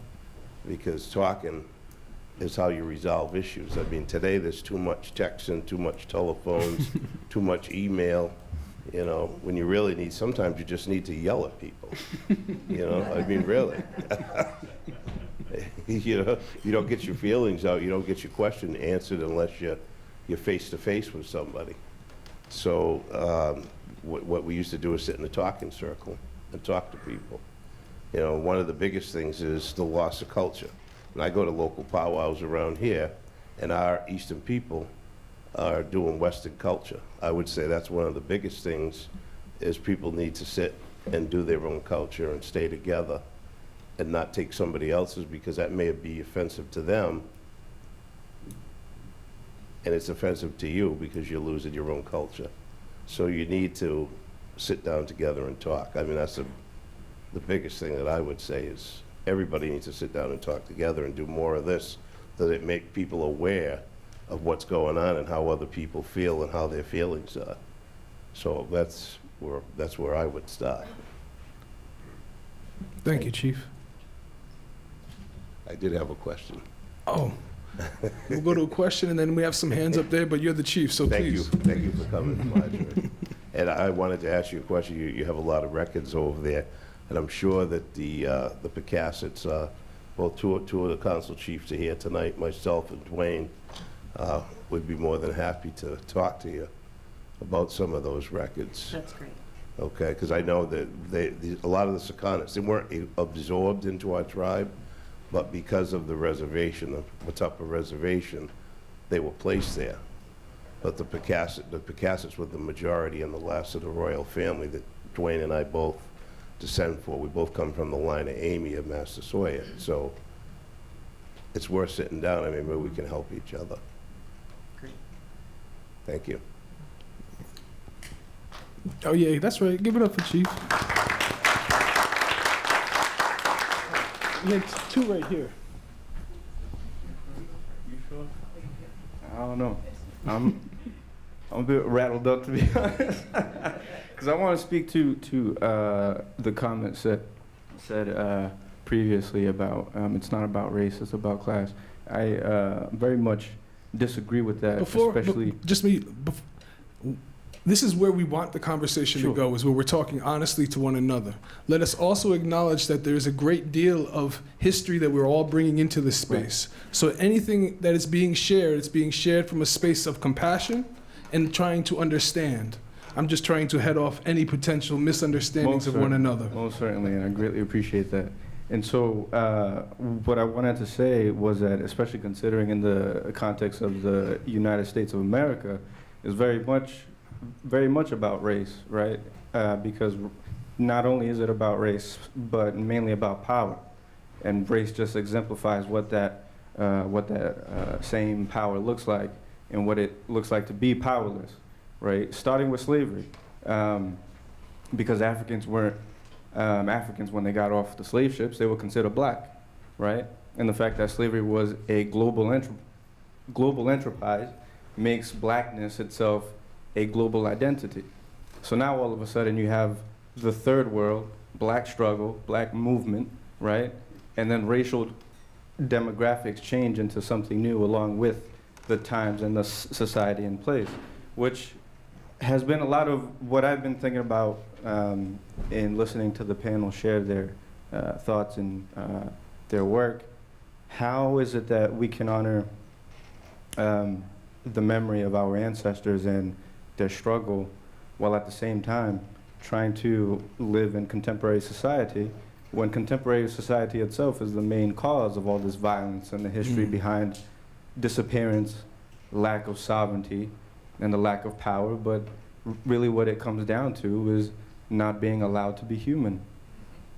Because most of us that are non-white don't have a certain degree of humanity. Whereas if you're black, you're not human at all. So how do we live with the afterlife of slavery? How do we live with the afterlife of settler colonialism while trying to remain visible within the same structures of violence and power today?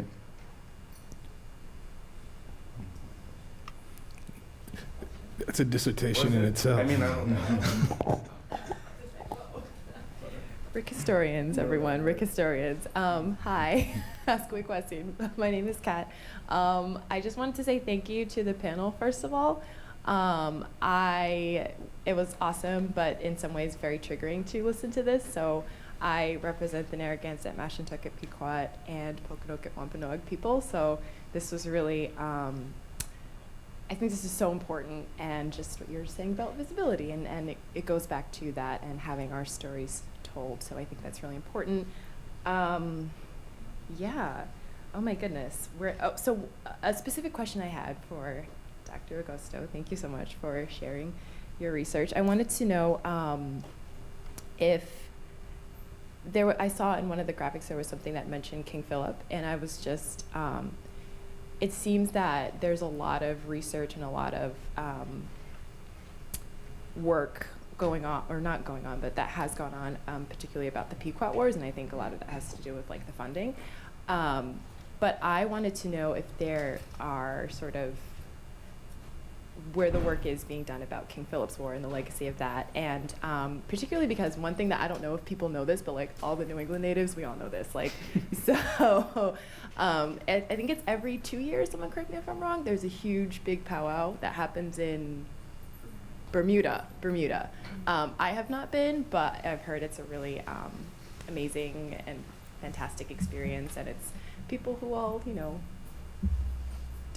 are a little bit racially ambiguous, but we all know where we come from and fight to maintain that. So I just wanted to mention that we have not disappeared, we're still here. So yes, in addition to my question.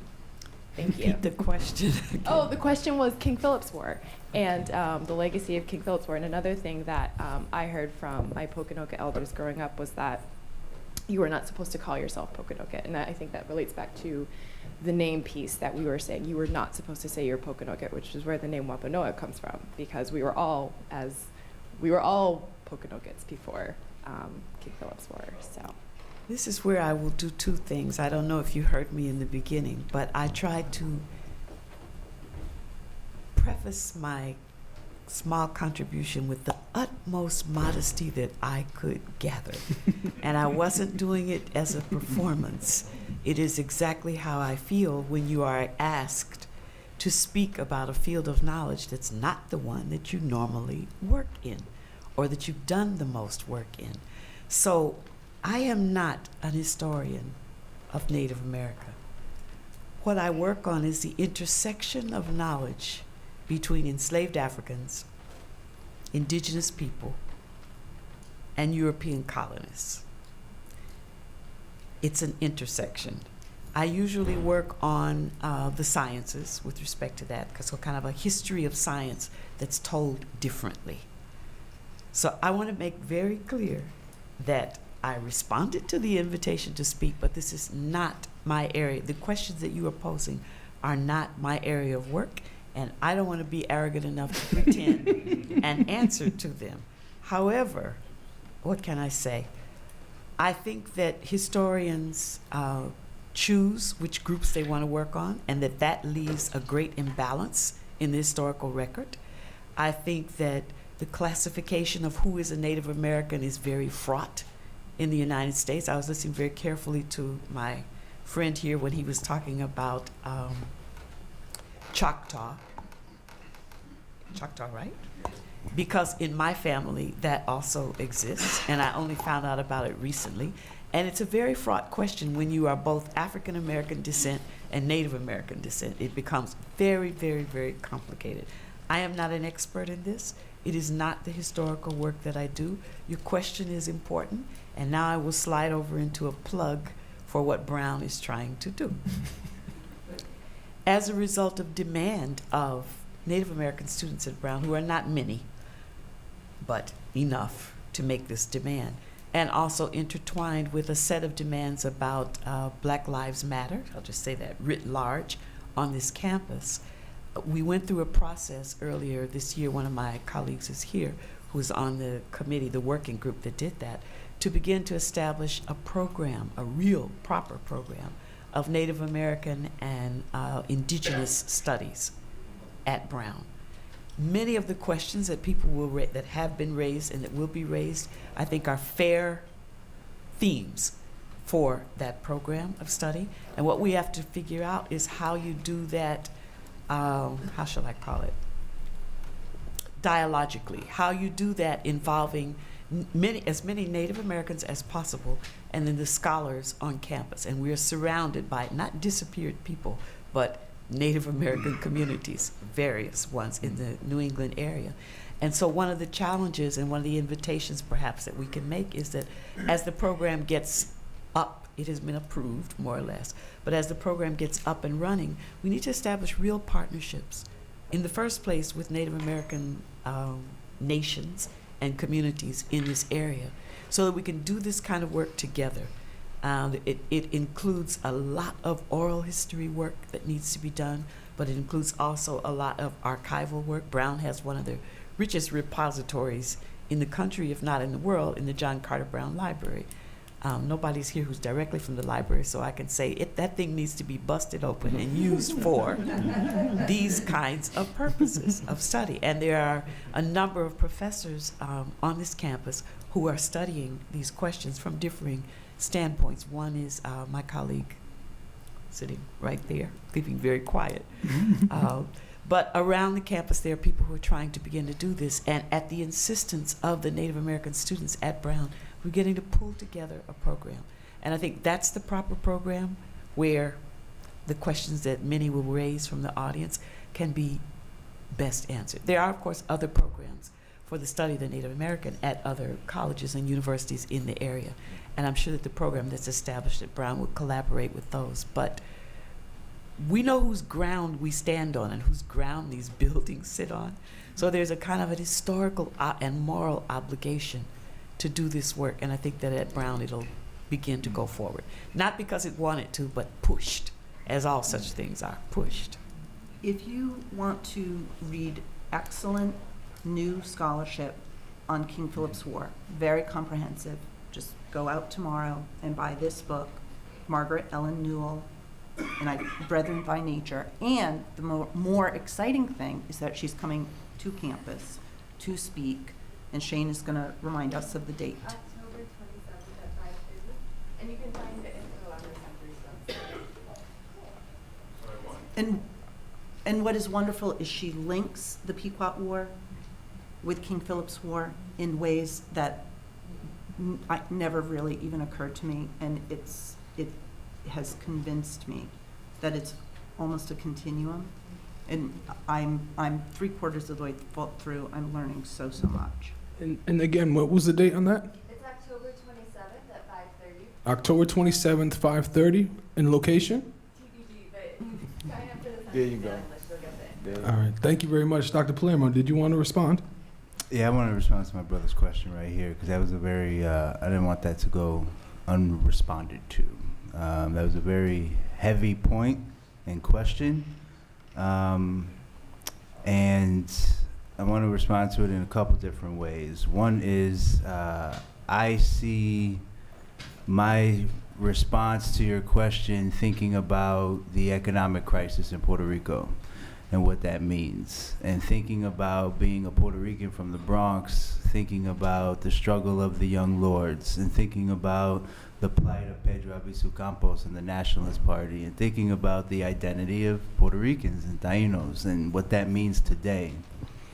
And I was on a panel at a conference last weekend about the Puerto Rican diaspora, right? It's ran by the Center of Puerto Rican Studies in Hunter College. And I was just dumbfounded and blown away at this, these conversations around what do we do to support our people on the island. And my takeaway from that was really just, well, we don't have any power on the island, so let's all flee, come to the States where we can vote, and get people into Congress who can care about making decisions about the island. If that wasn't a hustle backwards mentality, trying to hack an oppressive mindset within the oppressor's home by being locked inside the house without the key, I didn't know what to do in that space. I felt what you just asked, right? And so it was like, where do I fit in all this? So, you know, I don't know if this is any kind of helpful of a response, but it's really, my first response to you is before we can talk about the collective, we need to know ourselves. And my own self-discovery was really tracing my family roots through documentation to my 5th great-grandmother in Puerto Rico, born in 1725, Salome Negroni Torres. Negron, a deviation on Negro, and Torres, who was more than likely the slave owner, the conquistador that owned their family. And so I would say, as it pertains to people of color who in some way, shape, or form are native to this continent, not just this country, is to know where you come from, know what that means, and then understand what is bestowed upon you. You are an indigenous person to this land. What does that mean? That means you have rights protected under the United Nations, right? You have to understand your classification. You have to understand what that means. Are you a Puerto Rican from the country of Puerto Rico? No. Are you Native? We use Native American interchangeably. That is a classification for the census. That's not the country of Native America, right? So Latino, there's no country Latino, right? So it's understanding the classifications, the identity, what that means, and then what rights are available to you, but not only are you entitled to. So doing, like looking at what just happened in Canada, just passed sweeping government's legislation, like an apology and a restoration of rights to the First Nations of Canada. Huge achievement for the Indigenous people of Canada. In Australia, Aboriginal people got their land back. Huge achievements. So, it's a very loaded question with a very loaded answer, but I just wanted to make sure it was responded to in a way where it comes down to the individual understanding themselves and who they're really connected to. I hope that helped. Can I also say I wasn't skirting your question. It's still rolling around in my mind, and it will roll around for quite some time. Yeah, it's they say heavy, so you know what is meant. But I think that you make a point that probably has to just be made over and over again because it's unpleasant, and it's particularly unpleasant in Latin America, which is sometimes it's not just about class. It is also about race and class. And you almost have to say it over and over again. People would like to kind of run from it, but it is about particularly, it's almost always true, but it's particularly true also when you're talking about Native Americans. It is about race and class. So your question will roll around in the mind for quite some time, but I didn't want to skirt the question. I didn't answer because I don't have a facile answer for what you said. And I think your question did its purpose, if you will, because I hope we're all mulling that over in our minds. Mr. Watson. So I just, first of all, I want to thank everyone for this fantastic evening. Can we have a round of applause for our fantastic panelists? And also a round of applause for our fantastic facilitator, Jonathan Lewis, as well, for the fantastic job he's doing tonight. We are going to move on to some other questions, but I did want to just jump in real quick because I wanted to bring something up and make sure we touched base on it, particularly because it's been something that's personally affected me. And I know that there are several other Indians in the room that have been impacted by it as well. And particularly when it comes to classification, and then Pierre brought up the point of, being recognized, federally recognized. So I wanted to address that also in terms of its impact to this day when we're talking about classification, and specifically because, Pierre, you spoke about the tribe being detribalized in 1881, when one of the main chiefs at the time was Bristol Michael, who was my fourth great-grandfather. So my personal journey has been my fourth great-grandfather being chief of the tribe when they get detribalized, me coming across his death certificate, which has him listed as colored, no longer Indian, but colored, down to me, who was not only listed as African American, but who has never been allowed to be on the federally recognized rolls. So I'm wondering if anyone could speak or would be willing to, brave enough to speak about the ongoing impact that these classifications are still having on our people today, especially in terms of causing disunity, because Narragansett, Pocasset, Pokanoket, these are all peoples, but then amongst our own peoples, you get, well, you're not federally recognized, so you're not a real Indian, that sort of stuff going on. So if we could talk maybe, or just touch on sort of the self-perpetuating sort of genocide that we keep on ourselves by buying into these colonial classifications that they keep popping up with every 10, 20, 30 years to kind of keep things in the mix the way that they've been. Sure, I can kind of respond to that. So that is a textbook oppressive response.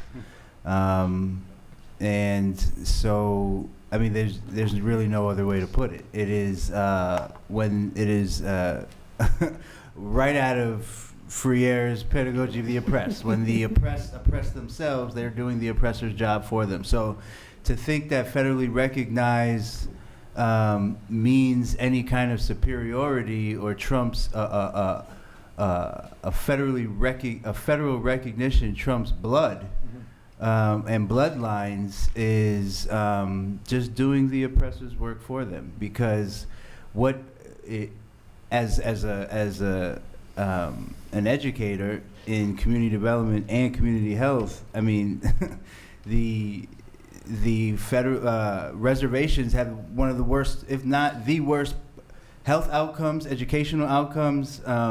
So what does federally recognition get you if you're not part of the cohort who owns the casino on the reservation?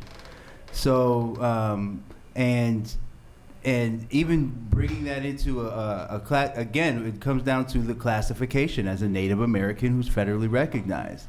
And it kind of goes back to your question around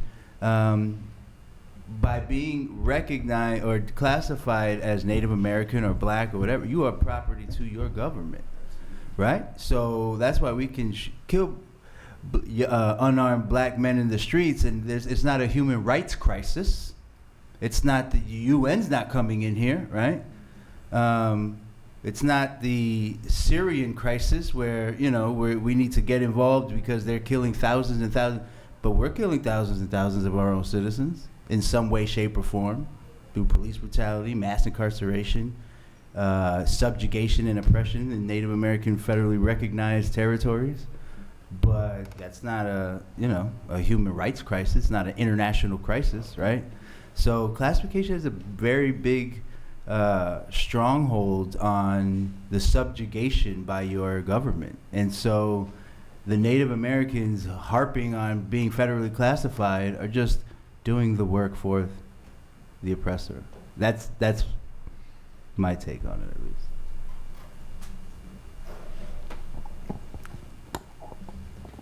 Oh, and then over there. The bottom line still is it all comes down to money. Everything revolves around money, the classification, everything, even jails. Jails are a corporation. Towns are a corporation. They're about making the money. So the best thing that a person can do, first of all, is to understand the administration of justice, how things work.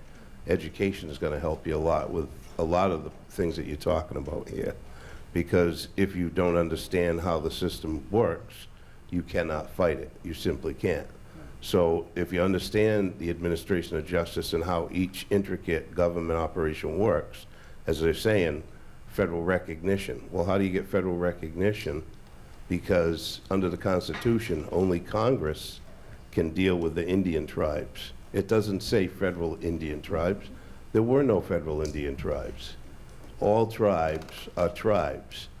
I know I have the blood. I did DNA. I don't have to worry about it. And my 10th generation grandfather was King Philip. So there's no reason for me to worry about being recognized by somebody who was recognized by my family first when they came here.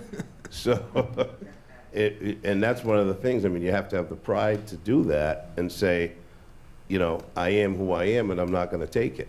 But part of that is to get the education and to learn how, that's how we lost, because they used the money against each and every person here. And I'm not talking about just the Native Americans. It was the Africans, it was the Irish, it was the Scottish. They did it all over the world. It's all about money. And when people put the money aside and they learn to get along and stop thinking about the money and how they're going to make money, then some of these problems will cease to exist. Because, let me tell you, it's all about the money and the jurisdiction. They have the jurisdiction to tax you. Okay? They have the jurisdiction to give you a ticket, to tax your house. Nobody in this country is free, unfortunately. And just like I'm a veteran, I signed on the dotted line of property of the United States government until I surrender that right. You have to understand the system before you can fight it or before you can win. And we can't fight amongst each other. Every denomination in the world turned against each other. Africans sold their brothers. They sold their brothers to the slave traders, okay? Indians did the same thing. Mohawks came down and worked in Boston for slave catchers. So everybody is at fault. The bottom line is the money. And when we put that aside, the problem will be resolved. Thank you. Thank you.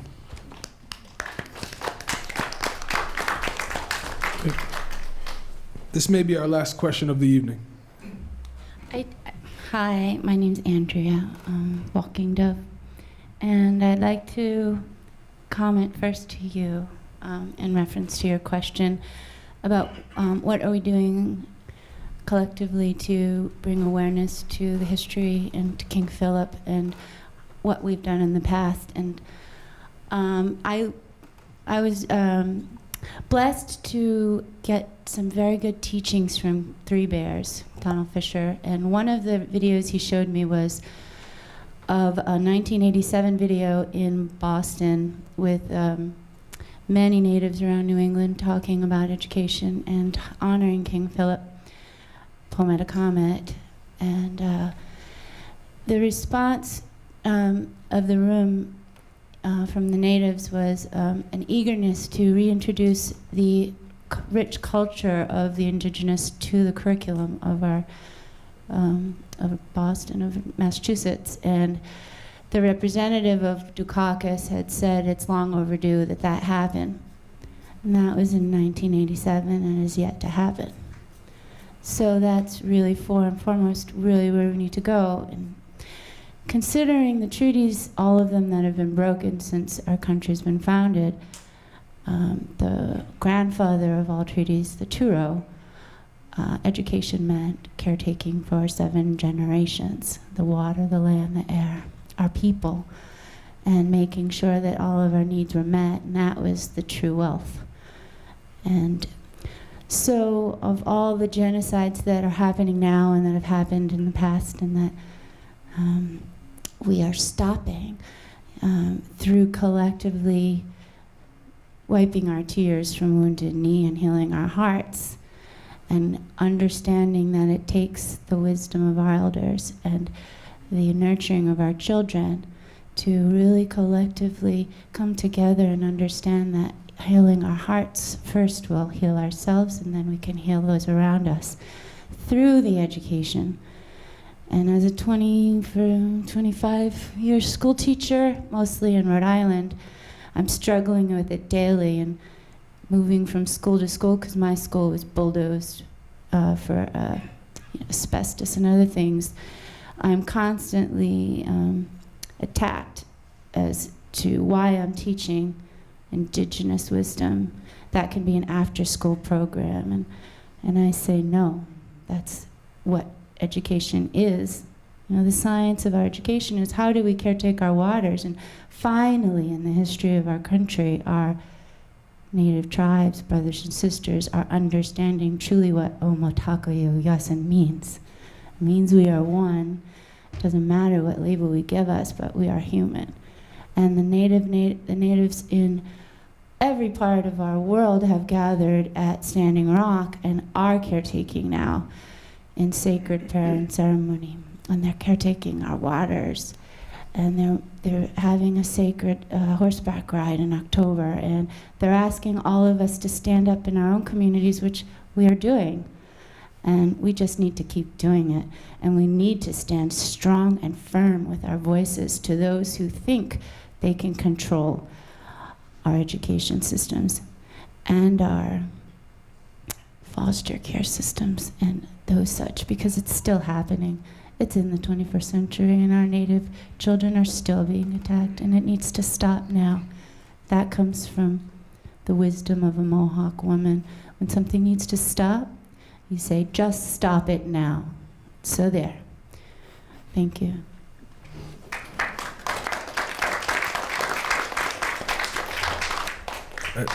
Dr. Gusto said something that has, I think I just want to highlight before we wrap up, and that is the colonialist is afraid of the black-brown revolt. I think that's something that you shared earlier, that the system is afraid of black and brown getting together. I think, because if folks did get together, a new reality would take place. And I think this is, again, just me going out on a limb, but I believe the fear that many folks are saying that they're feeling before they're taking the trigger has something to do with this. Has something to do with this. Just being afraid of somebody who says nothing, who has their hands up like this, I think there's something major going on with folks. Recognizing what has been done to a people for centuries and generations, and understanding if they wanted to do the same thing to me. But as I go back to that very first comment I made about the natives, it hasn't been about killing one another when they meet somebody different. It's been about that love, that extending to one another. And right now, my friends, the black-brown unity is more important than ever, and extending the best that we can, our olive branch, if you will, to the master. Because we don't, like you brought up, the pedagogy of the press, we do not want to become what it is that we hate. So we have to be very careful that if we do gain the power that we are seeking, that we do not inflict the same pain on future generations.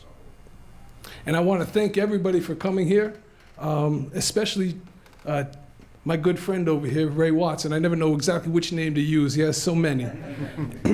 And they're all very powerful and important classifications, I will say. But Mr. Watson, we do all want to thank you because you have carried this torch for the last 7 years. Not alone, but when nobody else wanted to. Let's shake it up. And I would be remiss if I did not acknowledge the other members of the planning committee that are here tonight. So, of course, Professor Bogues from the Center for the Study of Slavery and Justice, thank you very much, sir. Mr. Larry Wilson from Rhode Island College. Darryl Black Eagle Jameson here, who's been around since the first year as well. So I had the good fortune of bumping in and starting a conversation with Jen and putting the idea in her mind. But as Jonathan said, by no means at all has this been a solo deal, because we would not be here had it been just up to me to get it done. And I think anyone who works with me knows that I have no problem acknowledging that, and that I expect other people to understand that when we're working together. If you're waiting for me to get it all done, we might as well not do it. So I just want to thank everyone, especially Brown University and the Center for the Study of Slavery and Justice, for this fantastic space. I want to thank each and every one of our panelists. Can we have another round of applause for our fantastic panelists? And what's exceptional about this, and we touched on it earlier, oh yes, she took off, Elena left early, that's why I didn't acknowledge her, but from the Rhode Island State Council for the Arts, who has been involved since day one as well. There's just been a number of different individuals representing a number of different institutions and organizations that have been supporting this, that we can be here for the 7th year. But this year in particular, just to look at the panel there and see representatives from Brown, Rick, and Roger Williams in one room discussing something that is impactful for the communities that are right here. In my opinion, having grown up here my whole life, that's historic right there, what we're looking at right now. So a round of applause for everyone for being here, and a round of applause for our panelists for understanding the importance of definitely respecting where we come from, but understanding that each of us, no matter what capacity we're in, has something that we can add to collectively moving us all forward. I just want to once again remind us that tomorrow night is the fire torch ceremony at Roger Williams National Memorial. And then Saturday and Sunday is the big drum powwow. So please, please, please, please, please, please, please do not let this be the last time you interact with the 7th annual New England Native American Culture Week. There's so much more. There's so much more out there. And we just love showing off our culture here in New England, because we were the first ones to meet the colonists in this area. We were the first ones to invite them in. Thanksgiving's coming up. If William Winds of Thunder guy, the Sagamore for the Pokanoket Nation were here, he would make sure to point out the fact that they were the ones who had Thanksgiving with the colonists, not the other way around, and that it was in October and not November, and all of these little things that have gotten lost in the larger sort of colonial narrative that has been shown to us. It's so important that the history of the people from right around here be told, because the history of the people from around here is the history that started this thing called the U.S., which has had such an impact upon the globe. When you're telling the story of New England and New England Native Americans, you're telling the story of the world since that initial interaction, and it's an important story to be told. So, in the language of our people, we say, thank you very much for listening to us this night, and peace kanash, we do hope to see you all soon. I hope.